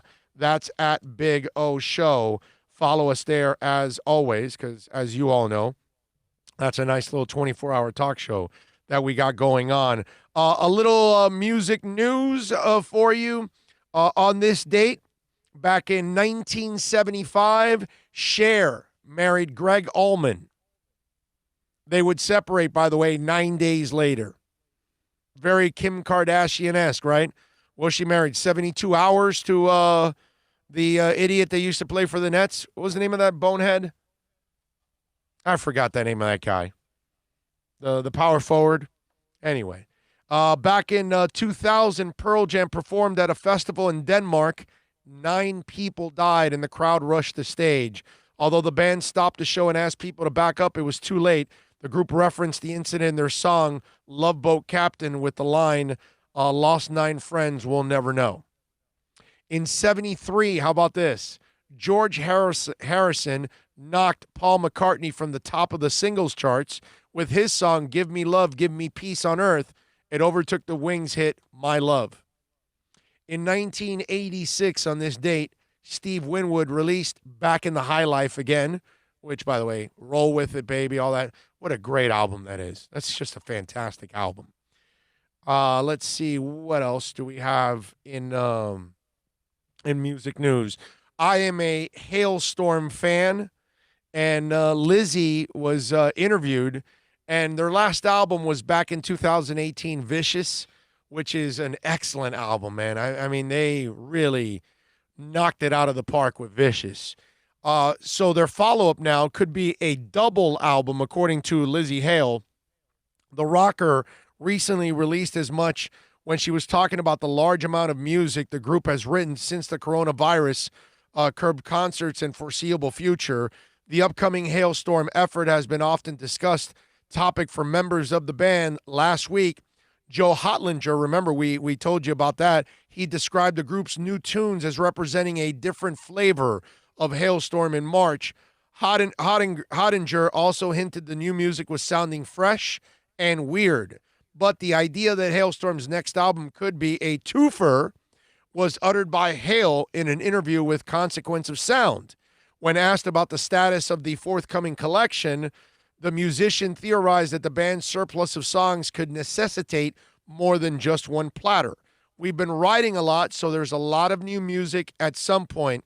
Maybe there will be a double record because of this. I think it's important to stay connected, not just musically sense, but to let everybody know you're here and connected.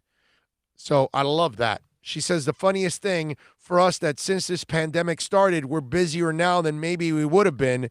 I've never had to learn so much technical stuff and video and Zoom etiquette and all that. In a lot of ways, I've been enjoying putting myself out there and us as a brand. I think it kind of inadvertently has been preparing us for something like this. And there's a lot of rollout of releases, duets, and projects I've been working on for the past year or so. For now, this is an opportunity to shine. I personally, as a Hailstorm fan, you want to come up with a double album? I'm good, man. Let's go. More music, man. I wonder what U2 is doing right now, right? I mean, I'm wondering if U2 is working on music themselves. That would be pretty cool. Today, by the way, Fish will be streaming at 8:30 tonight. Remember, it's webcast.livefishph, by the way, for those of you that don't know, .com, that kind of fish. Thursday, 5 o'clock, Radiohead on YouTube. And that's it. There you go. So that's some of the stuff there. Did you watch, by the way, Metallica Monday last night? Dude, they were in Bogota, Colombia. I forgot the year it was. It was several years ago. I am dying to go to a concert in Central America, bro. Central and South America. Metal shows at those places are so 70,000 maniacs. Intense. Like super intense, bro. All of them you see. Iron Maiden, the Greta Van Fleet. The Greta Van Fleet one. Doesn't matter, bro. Doesn't matter. The Metallica concert last night that I watched in Bogota. And it was a great show, by the way. I mean, they shredded. That was but again, when that crowd is like that, how does the band not respond in a kick-ass fashion? You know what I mean? When they go to those places, and you guys got to fill me in for those of you that might be a little bit more in tune with people in Central and South America. The fans act like they've never seen them before. And it must be that they go there like once every 10 years or 8 years. Or so. I'm not sure if they end up in Bogota on every tour. You know what I'm saying? But wow, that was awesome. If anybody watched it last night, and if you don't know, because my bad, I didn't mention it last night or yesterday's show about Metallica Monday. I try to remind you, but Metallica is releasing a different concert every Monday from the past, of course, but they're showing you an entire show. And let me tell you, it's professionally shot, and it sounds great, and you get to jam it in your surround sound and all that good stuff. So trust me, if you're a Metallica fan, if you're into it, okay, and if the Bogota show is still up, go to it and check it out because it was freaking awesome. All right, you know what's awesome? It's 2 hours down. We got one more to go here on the program. If you want to get in, it's really simple. 786-322-1105. That's 786-322-1105. You can also get in on Twitter at Big O Show, on email orlando@bigoradioshow.com. Many ways to get in. We'll answer your questions on the YouTube chat board, on the accidentlawfirm.com text, on Twitter, on everything. We got some more stories to talk about when we come back here on the Big O Show. Final hour coming up. It's a buyer's market at Toyota of Hollywood. Over 1,500 Toyotas on the ground, and truckloads just keep on coming. Now pay up to 50% less. 2020 Camry, not $29,000, $17,775. 2020 Corolla, not $22,000, $13,775. Buy a new 2020 Toyota with 0 down and 0% financing, or we'll make your payments till 2021 at Toyota of Hollywood, the #1 volume Toyota dealer on 441 between Hollywood Boulevard and Sheridan Street. Are you tired of watching the same old travel videos on the internet? Well, then check out MikeNoGoZones.com, a travel documentary that's breaking barriers. I go to the places that the media tells you to fear, where no one else dares to go. Baltimore, Opelika, South Side of Chicago, and more. Go to MikeNoGoZones.com. No one expects to get into a crash, but I expect you to go to accidentlawfirm.com if you do. Make sure when hiring a driver, you go through a rideshare app so that you can be covered by the insurance, which can be up to $1 million whether you're a passenger or a driver. In other words, don't try to save a few bucks by paying cash instead of going through the app. I'm attorney Bobby Nunez from Nunez Law in Miami, and we're here to help you through the process. Go to accidentlawfirm.com for a free consultation from me, Bobby Nunez. That's accidentlawfirm.com. America's safest and best-selling compact luxury SUV is at Acura of Pembroke Pines, and this is how we do it. RDX, $339 a month at Acura of Pembroke Pines, the #1 volume Acura dealer.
All right, we got hour number 3 here on the program. We take you till 2 o'clock here on the show. Remember, tomorrow we're going to be out at VSS West Pines. Come on out and join us.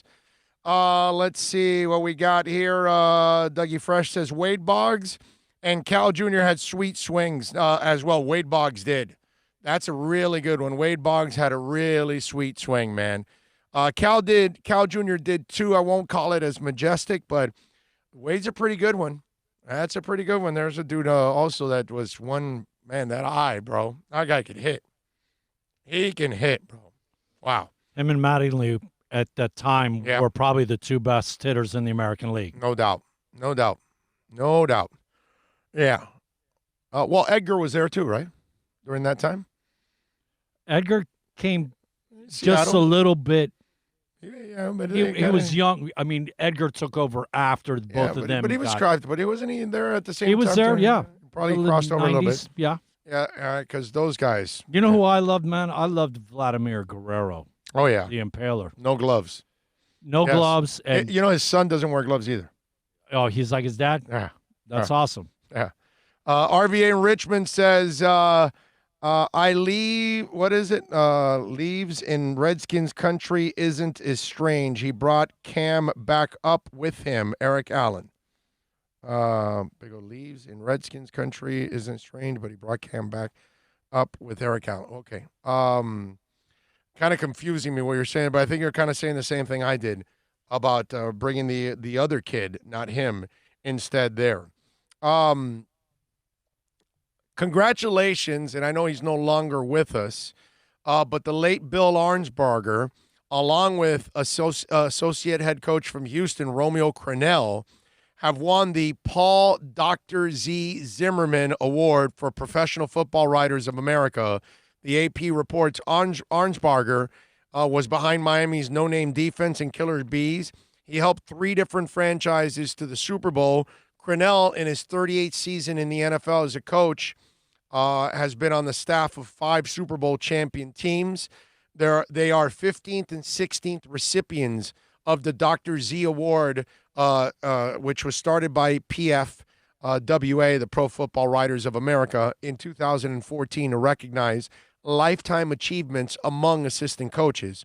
Arnsparger, by the way, coached in 6 Super Bowls with Baltimore, Miami, and San Diego, won twice with the Dolphins.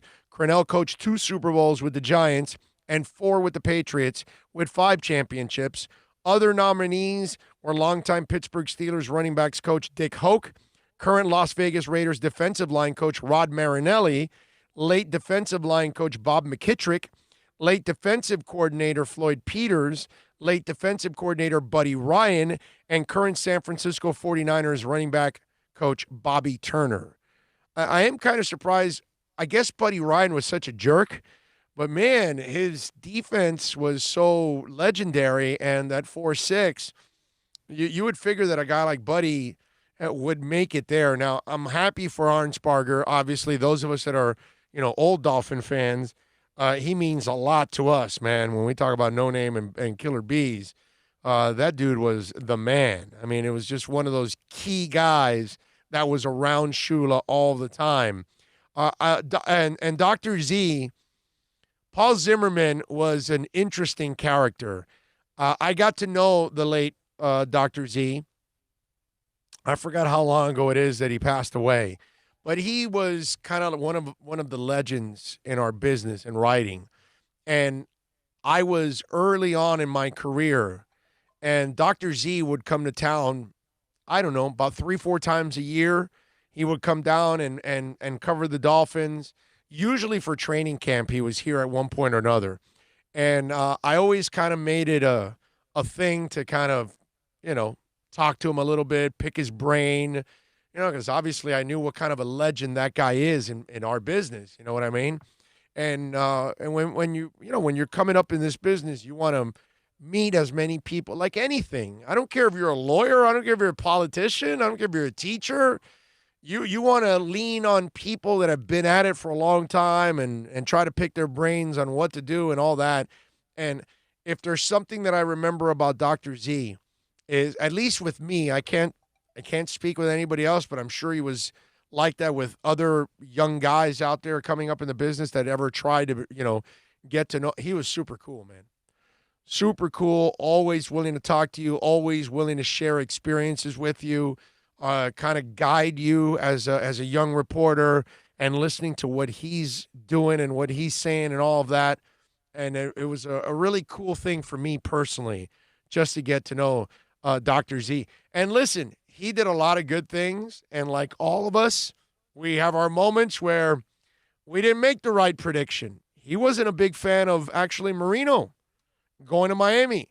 He thought Marino struggled a lot in his senior year, all of that. And so he was one of the few detractors for Marino going to Miami. He thought Shula was kind of even reaching for Marino at that point. So nobody's perfect, okay?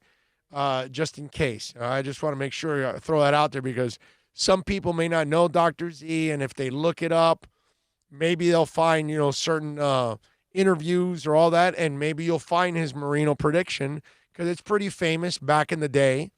That he wasn't one of those guys that was believing in the Marino pick. But that happens. And that's what, hell, people in the NFL didn't believe in Marino. That's why he fell to Miami to, 20, whatever it was, 5, 6, or whatever the hell it was. So he was one of many that did not believe in Danny and in that move. But he was a great man. He was one hell of a writer.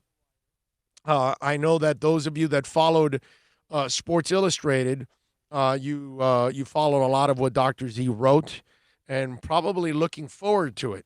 You know what I mean? Because he added a lot of insight from the league. So it was a cool thing. Back in the day, Dr. Z was one of those guys that was kind of a must read, as they say. All right, 786-322-1105 if you want to get in on the accidentlawfirm.com text line. You can also reach out to us on Twitter. That's at Big O Show. I don't think Kaepernick will get a chance, but he's a better QB than most of them in the league. If he wanted to play, he would have played in the CFL or XFL. Well, Josh, you are with me because that's what I've been saying for years, that he should have gone to the CFL and showed up the league. That way he gets the opportunity that, he would have forced the issue, actually. Pat in Nashville says, no way Cap isn't in the top 60 QBs regarding talent. The only reason he isn't playing is that he's a distraction. Boom. You are correct, Pat in Nashville. And at this point, everybody already made their decisions on QBs. So they're not willing to really adjust. The only reason, again, the Patriots are doing it, it's because they're panicking. And they weren't happy with the way things were going with Jarrett Stidham. So that's probably the way I would look at it. Let's see. What else do we have here on the chat board, on the YouTube chat board? Dolphins don't need for any team in the AFC East to destruct. Great competition will help them to eventually become champions. 4-2 or 3-3 will be okay with me in the AFC East this year. I'm with you. A 4-2 would be awesome. Okay? I think a 4-2 would be absolutely fantastic in this division. It's going to be a lot of fun. I got to tell you. To watch this team grow again this year, I can't wait, man. I think it's going to be an absolute trip. It was already, for me last year, was already kind of a trip to watch what they were able to do. Because, I mean, it's you cut everybody, and then all of a sudden you're able to, and you start in a disastrous fashion, and to overcome and win the 5 games, that was a lot of fun for me. I got to tell you, and I know it's weird to say that was a lot of fun for me, but I have to tell you, I really enjoyed last season. And if anybody followed the show every week, you know that I'm not lying. You know that I really enjoyed last season and the way things actually worked out.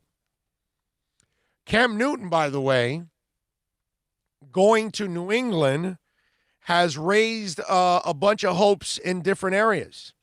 How about this? How about comeback player of the year? Right now, Cam Newton's signing is now raising that one. Newton, who was a plus 1,800 long shot to win the award before he signed with the Patriots, now his odds are plus 340 to win comeback player of the year.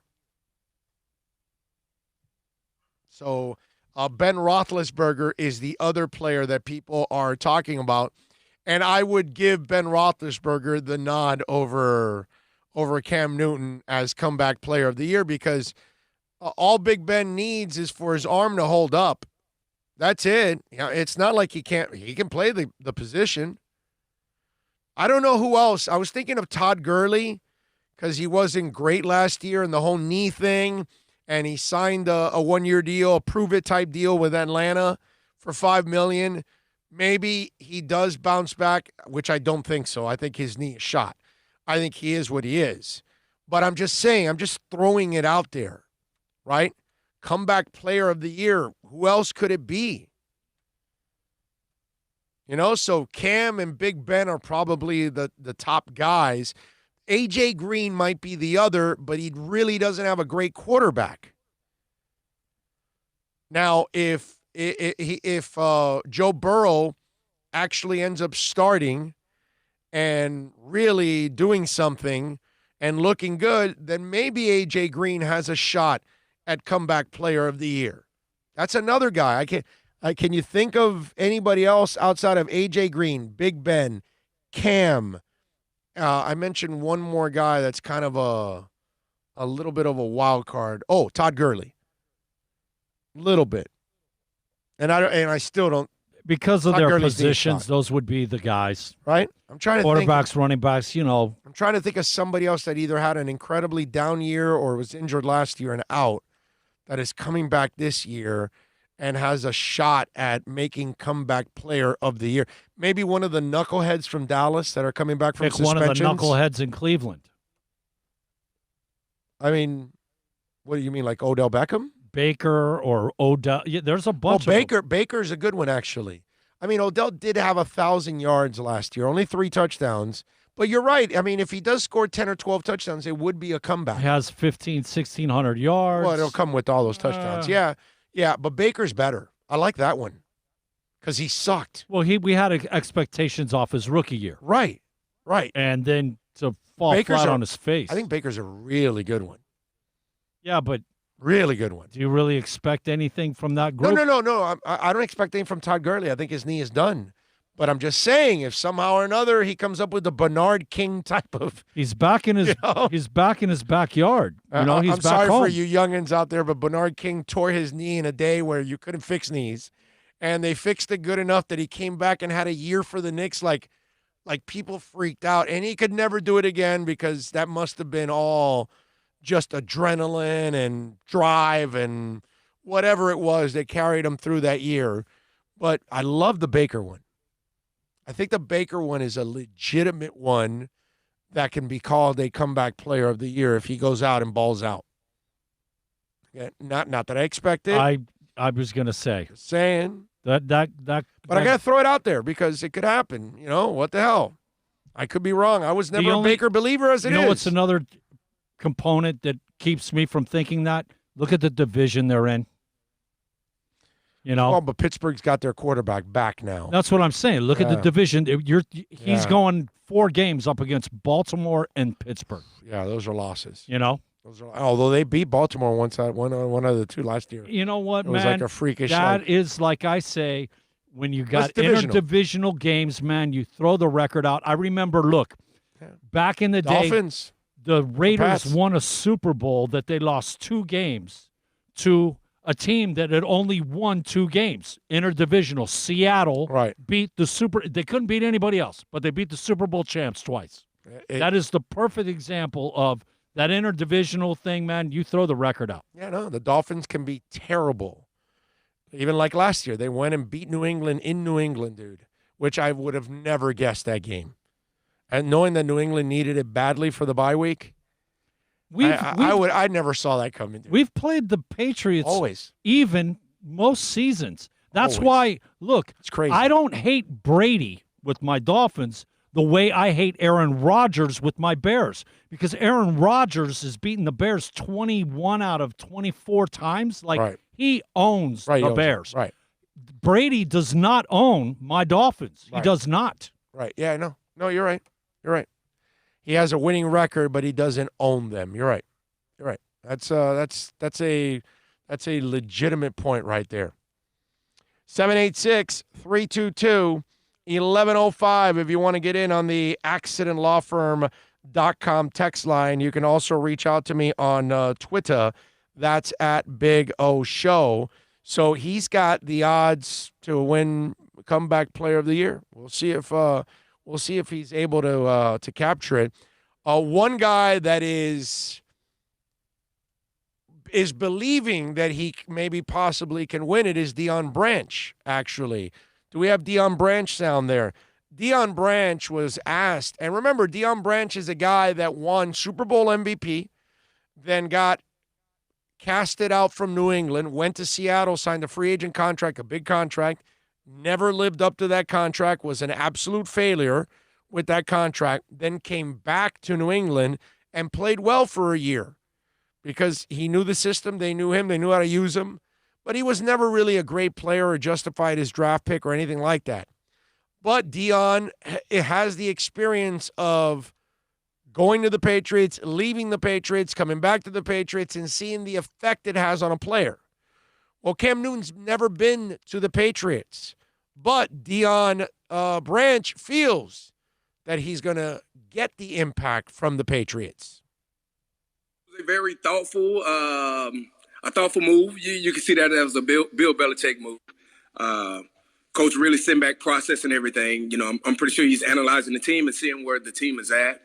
I think we all knew that going into the season that it just probably wouldn't be those two guys. You know, and I love Brian Hoyer. I love Jarrett Stedman for the little time I spent with him.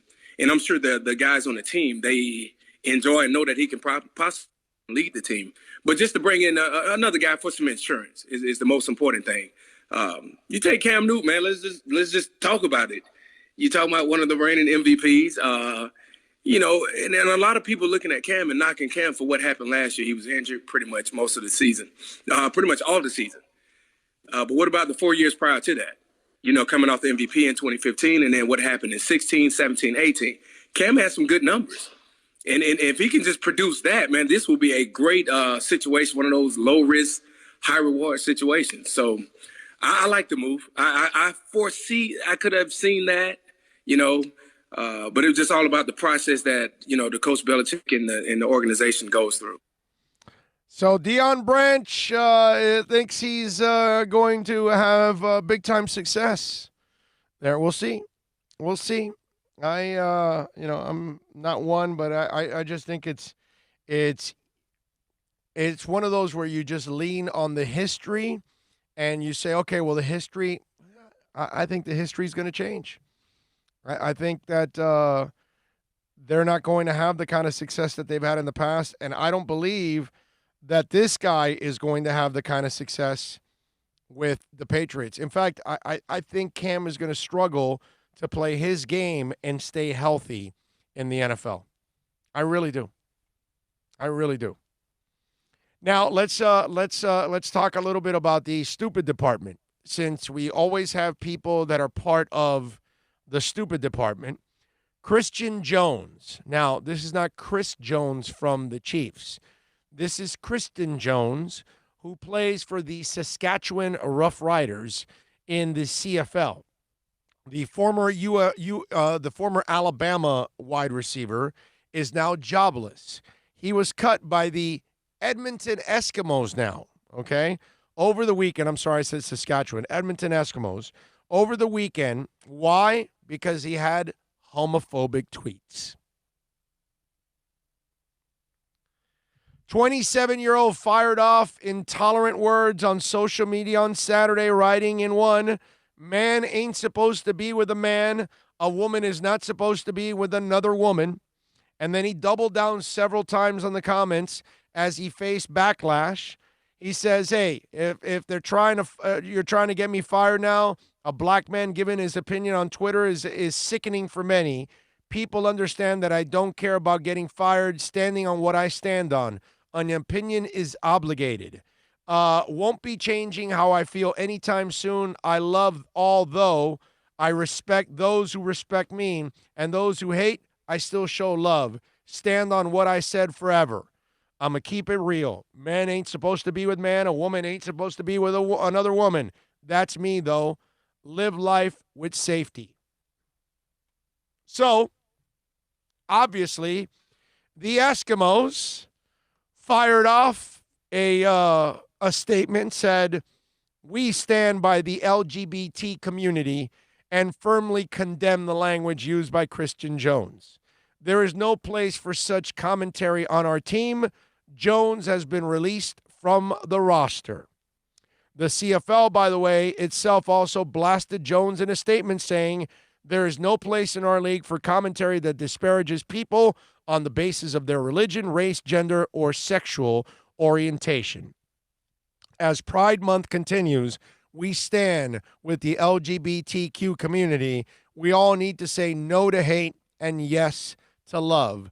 For his part, Jones, after hours of defending his initial comments and swearing he wouldn't apologize, he did end up saying he's sorry for insensitive comments. "My words were deeply hurtful, painful, and served zero purpose. I added to the struggle of a community to live a life of free of oppression of any kind. I sincerely apologize. I was wrong." Now, I got to laugh because won't be changing how I feel anytime soon. I love although I respect those who respect me, and those who hate, I still show love. Stand on what I said forever. They're trying to get me fired now. A black man giving his opinion on Twitter is sickening for many. People understand that I don't care about getting fired. Stand on what I stand on. An opinion is obligated. I'ma keep it this real.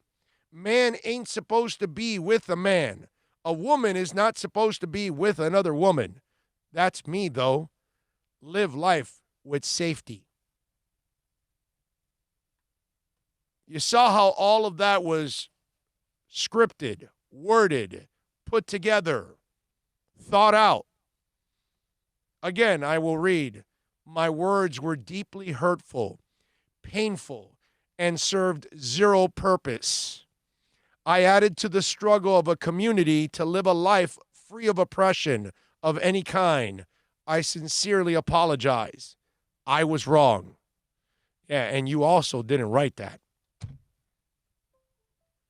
Okay? That's the other thing. I mean, you know what? If you're the agent and you convince your player that you got to apologize, don't write it for him. Let them write it. Why? Because any of us that have a brain are going to read this and going to say, this guy's a phony. And guess who's also going to say he's a phony? Another CFL team that might want to give him a chance. I'm just throwing it out there. Okay? The guy didn't necessarily throw everything out there with the kind of, structure that this one had. So if your apology is going to have that kind of structure, it's going to make you look bad. Nobody believes that kid apologized. And everybody in the world that reads this knows he didn't write that. It's like watching that scene in the movie that the husband and wife, they constantly contact with each other and they're talking all day and all night and all that, and they know how each other talks. Then one person gets kidnapped, but then they want to send a text to kind of throw them off the path, right? But then they send the text and it doesn't sound anything like the person. You've seen that scene in the movie, right? That's what I just saw right now. That's the scene from that movie. Like, okay, I know that he did not write that. I look, man, I get it. The agent's trying to do the right thing. He's trying to protect his client and all. And maybe his client was stupid and ignorant and did not want to apologize. And maybe his client said, well, then you write it, man, because I'm not doing it. And so he's doing it because he needs the next commission. I'm just saying. Just if you're going to do it, then just be honest about it. We all appreciate it that way. I'm telling you, this way, you end up losing credibility in the process because you do this. All right, 786-322-1105. If you want to get in on the accidentlawfirm.com text line, that's 786-322-1105. Hey, we'll be on Thursday from 11 to 2 over at Toyota of Hollywood, 1841 North State Road 7. Go see Lori Rodriguez out there. Go see Joel Rubio, Rick Smith, Rick, Eddie, Gary Thompson, Herbie Lopez, Steve Ostrov, of course, is running the show, and that's why that place is the number one volume sales dealership in the Southeast United States. Number one. Nobody sells more Toyota cars and trucks than they do. Listen, over 400,000 square feet, over 1,500 cars and trucks. Make sure you tell them that Big O sent you. They're giving you 90 days, no payments, whether you're buying or leasing, to make it easier for you during this transition. Check it out, 1841 North State Road 7. You go there and you talk to Lori Rodriguez, okay? And you tell her, you say, hey, the Big O sent me, and she will take care of you. You go see Herbie Lopez. That guy is gold. Herbie Lopez is one of the nicest individuals you will meet on the planet. Listen, if he can take care of my mother-in-law, okay, and she can be a load, dude, all right? I'm telling you, like mother-in-laws, all right? Okay? And he made her feel like gold. So just in case, if you got to go buy a car for your mom or your grandma or your aunt and they're kind of a little bit of a mission, go see Herbie Lopez. He is amazing, okay? He really knows how to handle the ladies, okay? Seriously, I'm not talking about like the ladies. I'm talking about those kind of ladies out there that are a little difficult, and it's not easy for them to make a decision. Go see Herbie Lopez, man. He's just golden how he handles them, man. They will drive off happy, and they'll love it. It's a beautiful thing. All right, let's take a break. Final half hour of the program's coming up right here on the Big O Show. Are you tired of watching the same old travel videos on the internet? Well, then check out MikeNoGoZones.com, a travel documentary that's breaking barriers. I go to the places that the media tells you to fear, where no one else dares to go. Baltimore, Opelika, South Side of Chicago, and more. Go to MikeNoGoZones.com. No one expects to get into a crash, but I expect you to go to accidentlawfirm.com if you do. Make sure when hiring a driver, you go through a rideshare app so that you can be covered by the insurance, which can be up to $1 million whether you're a passenger or a driver. In other words, don't try to save a few bucks by paying cash instead of going through the app. I'm attorney Bobby Nunez from Nunez Law in Miami, and we're here to help you through the process. Go to accidentlawfirm.com for a free consultation from me, Bobby Nunez. That's accidentlawfirm.com. It's a buyer's market at Toyota of Hollywood. Over 1,500 Toyotas on the ground, and truckloads just keep on coming. Now pay up to 50% less. 2020 Camry, not $29,000, $17,775. 2020 Corolla, not $22,000, $13,775. Buy a new 2020 Toyota with 0 down and 0% financing, or we'll make your payments till 2021. At Toyota of Hollywood, the #1 volume Toyota dealer on 441 between Hollywood Boulevard and Sheridan Street.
All right.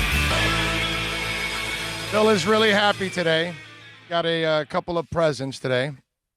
And Ray. Oh, Ray.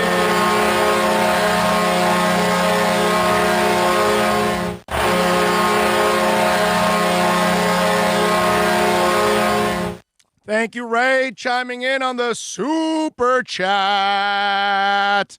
It's a beautiful thing.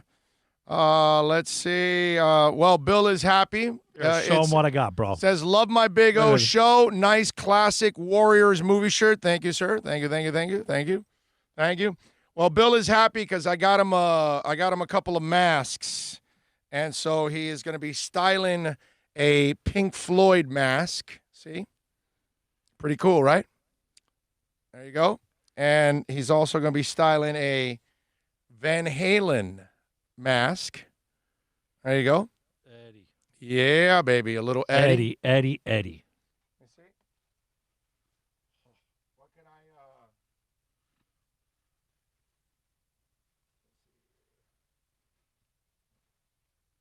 You gotta look cool when you're right. You know, exactly. Yes. anti-COVIDed. That's kind of what I told you guys earlier, right? I said you got to be somewhat, you got to adjust to all of this, and you got to want to look cool, and be comfortable.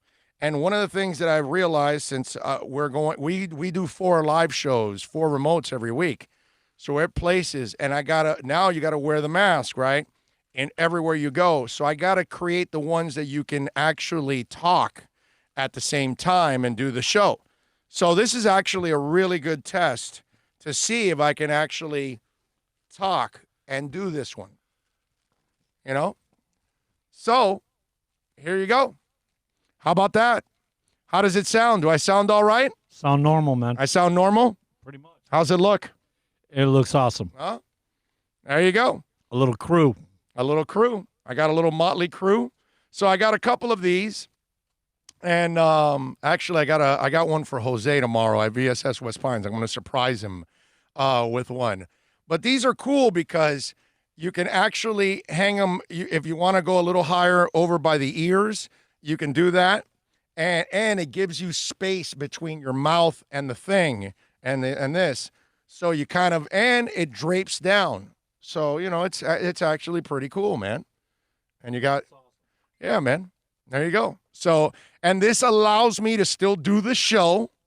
It doesn't muzzle it because I can use my Iron Maiden mask and my red one, but forget about it. You guys won't, it'll muzzle it.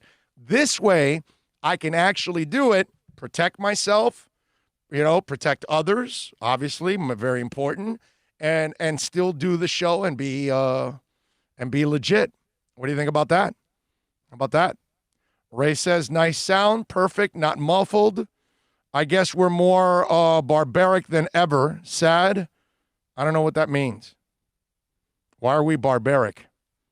How can I get older? A Big O Show how can I order a Big O Show t-shirt? Other shows have them now, but I want a Big O Show t-shirt. We're going to work on that right away now. We were going to do it pre-COVID. Now, post-COVID, we will get it involved. We will get involved and work on that as soon as possible. Did you see that there could be another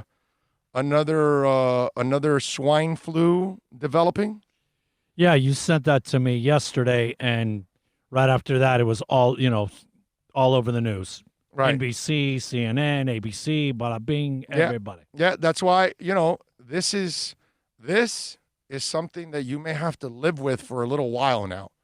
It's not, like some guy sent me a tweet this morning. It was like, so what's your ideal? We all stay home and never work? And it's like, I didn't even answer the guy because clearly he doesn't follow the timeline or my show. Like, have I stopped working?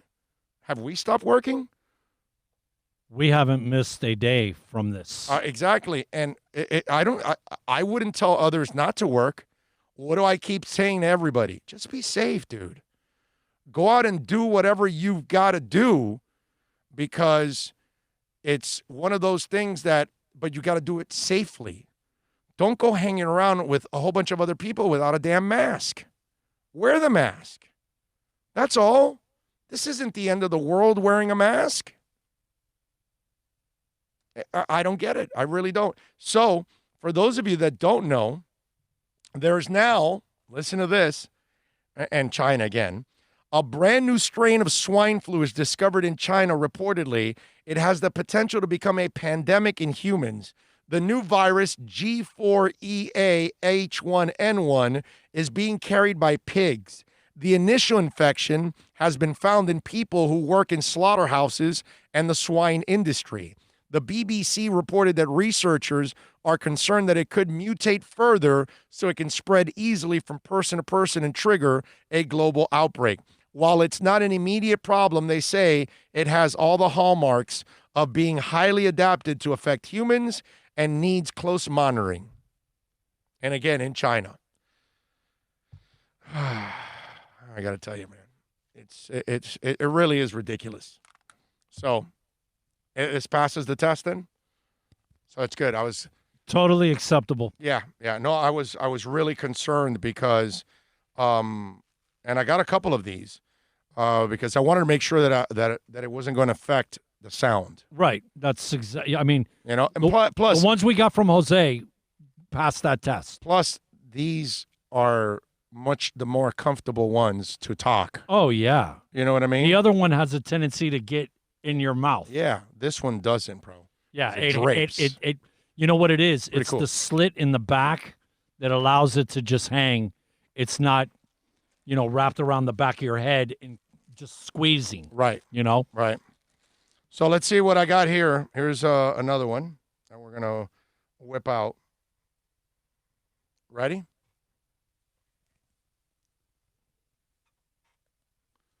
Little Misfits. How about that? There you go, Little Misfits. Anybody into a Little Misfits? There you go. If Myron is on, he'll love this. I know that. Because Myron's one of those kind of guys. He likes this kind of music like me. So he would go for the Misfits. See what else did I? This is super. The way it's slit, like I said, man. Because every time you try to open your mouth, you know what I mean? It your mouth closes on it. Right. So I figured I do one every day. I'm not going to wear this same one every day because I'm not going to be spitting on one for 3 hours and then wear it again tomorrow. I'll wash the bitch.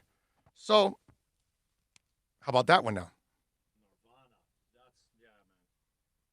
Little Nirvana for you. There we go. Love it. How about that? Little Nirvana. There we go. Ray Grulong likes himself a little Misfits. So there you go.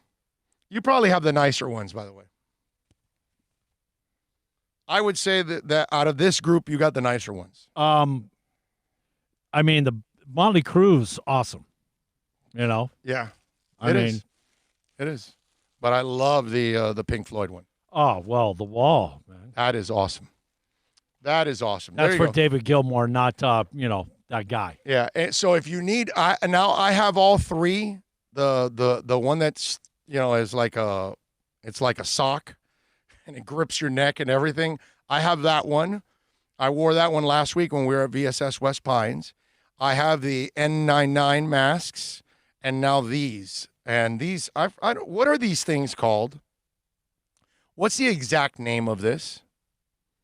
I have no idea. But anyway, whatever it is, these are probably the most comfortable ones where they don't get into your mouth and they don't bother you nearly as much. So there you go. Those will be some of the ones that I'll be styling. And if I had to guess, a lot cooler and breathable in every aspect of it from the N99s we have. Yes.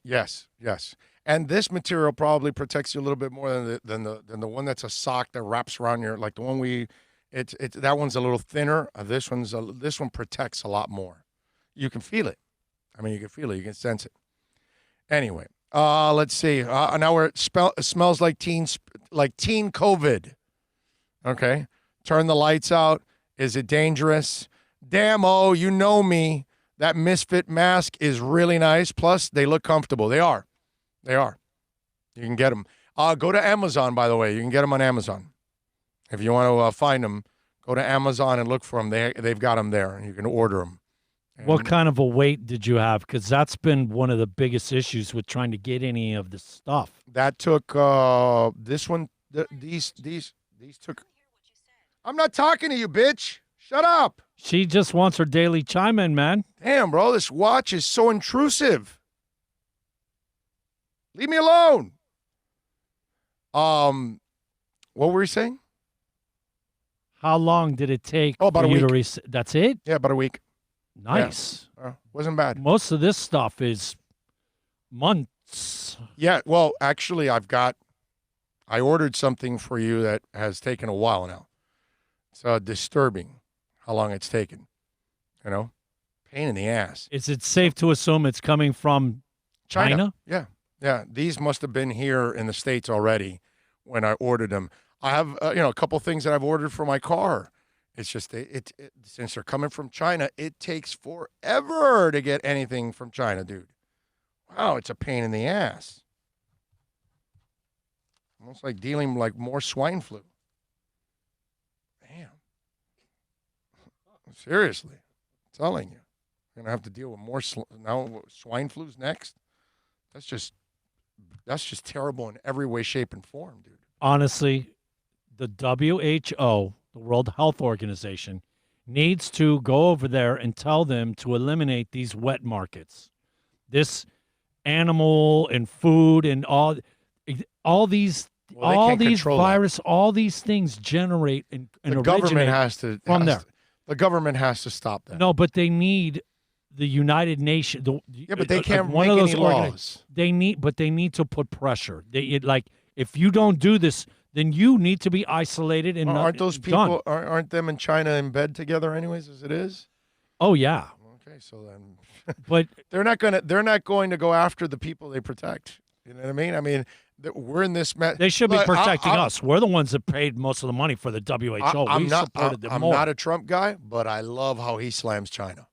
Oh yeah. He's right on that. He's right when he went after China in the trade. You know, I mean, I like the guy, but there are some things that he's done right. You know, even though no doubt. You know, I got to be objective. You know, and China. But I'm personally pissed with them. The reason we set up the way they've done this. UN was for the world to work together to fix things. Right. The WHO is a entity of the UN. Right. They need to all together put pressure on China to eliminate this. Yeah. Because all these viruses and all this stuff going back 20, 30 years, they all originate from there, man. Usually. You're the source. Usually.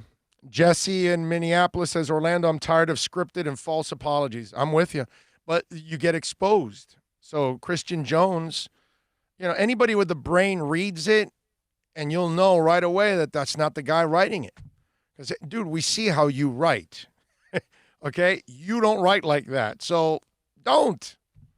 And the bad part is the terrible part about all of this is that what's it called?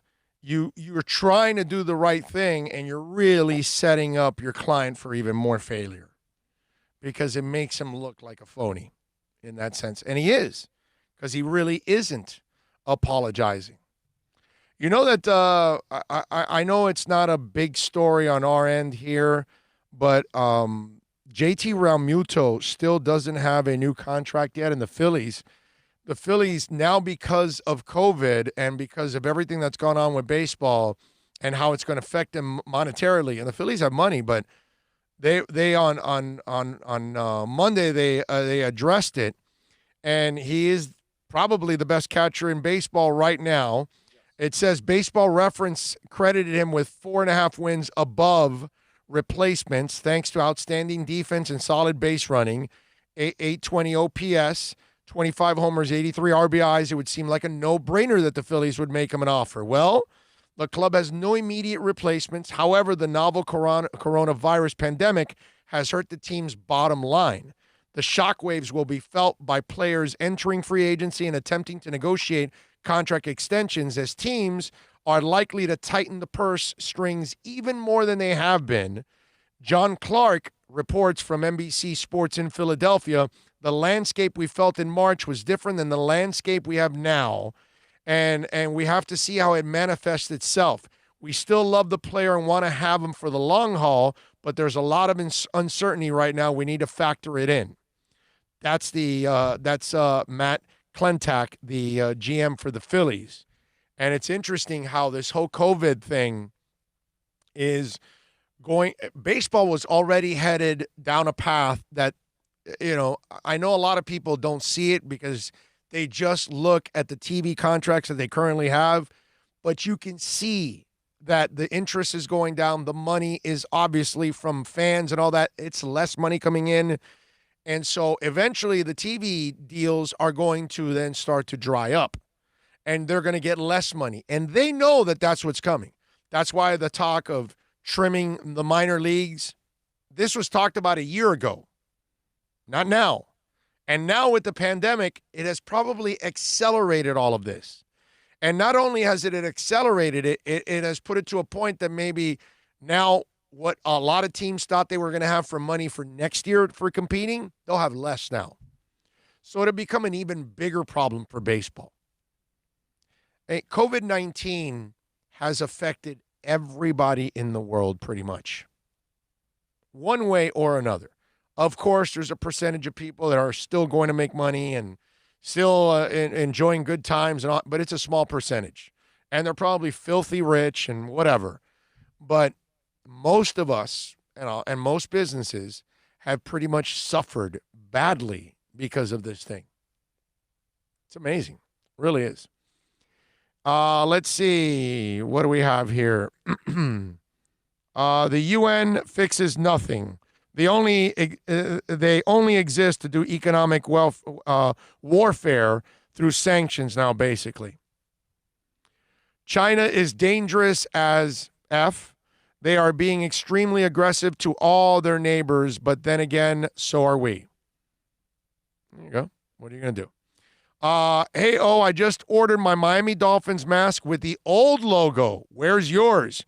You can order them on Amazon. Really? Now, wait a minute. Is it like the one I wore? Because that's the ones I'm buying now. I have my N99. I have those masks. If it's one of those, I'll buy it. If it's the one up against the face, I'm not buying it.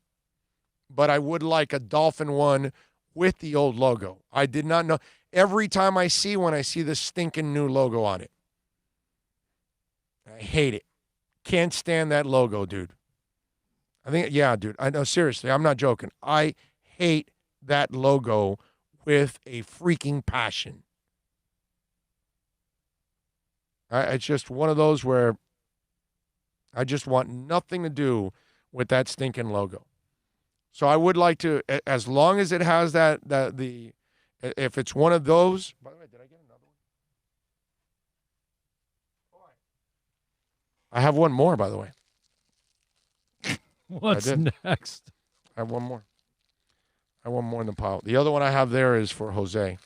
I have a present for him. I hope he's not watching. Did you get a maiden? I hope he's not watching or listening that I have a present for him.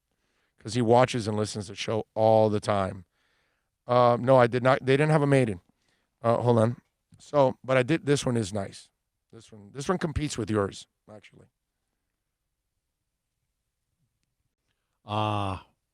Motorhead. Little Motorhead, baby. Lemmy. See, what I like is if you feel like it, you can cover your ears with this one. Yeah. You see? Right. If you want. If you want to really go right there, you can still cover your ears too. So the only thing, and if you put glasses on, right, you're done, dude. You know? You got a hat? Future's so bright, you got to wear shades. You look like That's D.B. all. Cooper, with the full get-up, your whole face, everything missing. This one's badass, right? Because Motorhead is absolutely badass. Yeah. So it's a beautiful thing. How about that? So, yeah. No, on the way. Now, if I can get this with the old logo, if anybody finds that, if anybody finds this kind, okay, this kind with the Dolphin logo, please send it to my email, okay, orlando@bigoradioshow.com. Show them how it's cut in the back. Show them how it's cut, the V. Yeah, these are the only ones I'm buying from now on. I'm not buying any of the other ones. I already have the other ones. If I need the N99 one, then I'll wear it or something, but that one I'm going to wear probably more often. And it's stylish, too, and it allows me to breathe. The N99 is your plane one? Yeah. Airplane? Well, both. The Maiden and the red one. Right. Are the N99s. Yeah, that's what I'm saying. But that's for, like, if you go on a plane. Exactly. Yeah. Perfect. On a plane, I'll definitely be wearing that mother on a plane. You probably double it up. Yeah, no, maybe I'll wear that one and the N99 on top of it. Yeah. I don't know. But, yeah, definitely. I would have to wear that one. So there you go. At a conservative 0.50% mortality rate, Fauci's projections suggest 500 people every day will die from COVID if it stays in the young cohorts. If it bleeds the seniors, facilitates this quadruples. Okay. Yeah, no. Well, we'll find out now in the next. Okay, look, what's going on now over the last last week and this week is what's gone on the weeks before. The protests, the rallies, the idiots out on the streets on top of each other, all those people that weren't protecting themselves. I don't care if they were at a Trump rally or at a protest or at a pool in the Ozarks. They're all idiots in my book. If you're not wearing a mask, you're dumb. Okay? It makes no sense. So now they're all young, so they're all, giving it to each other and all that stuff, and a lot of them are surviving. Right? But the problem is, did they go home and give it to grandma and grandfather and mother and father? And then they end up getting it, and then they end up getting hospitalized, and then they end up dying.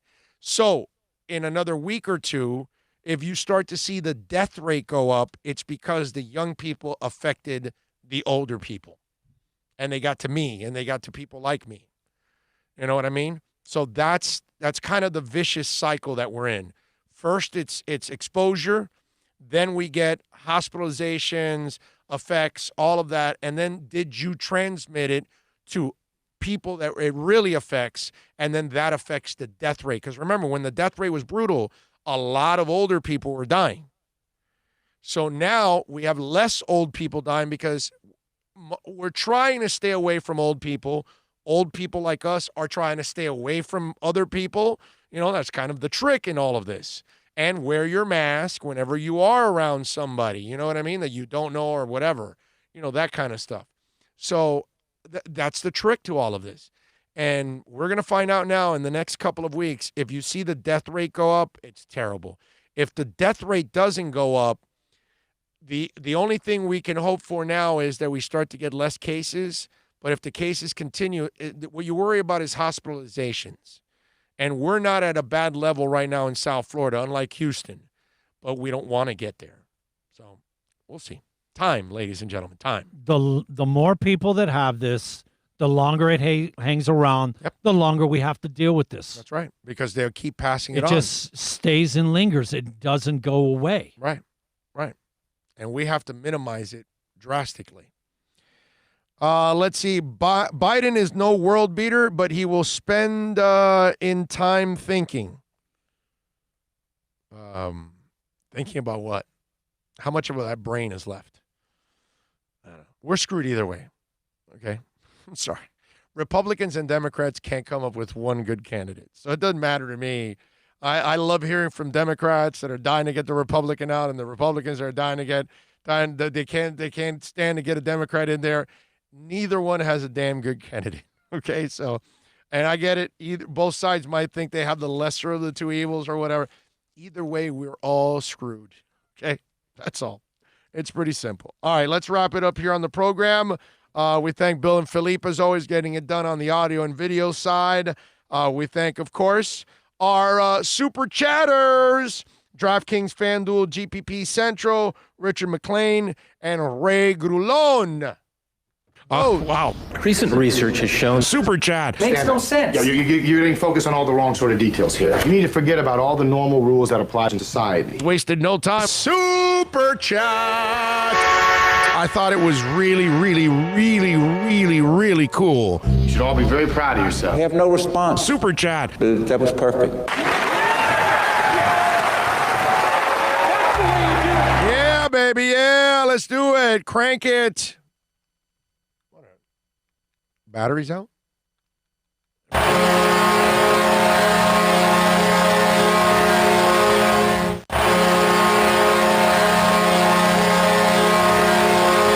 Just put in the battery, bro. There's no way. I was going to say that.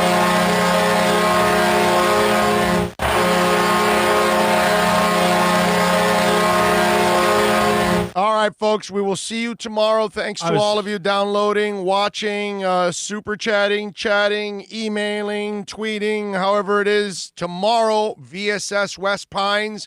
We start off at noon, 12397 Pembroke Road. Come on by, say hi. Would love to meet you out there, man. Bring your mask. Well, we won't let you in if you don't have a mask, so you got to bring the mask, okay? You'd be good out there. Much love. Stay safe. Have a good one until tomorrow. That's right. This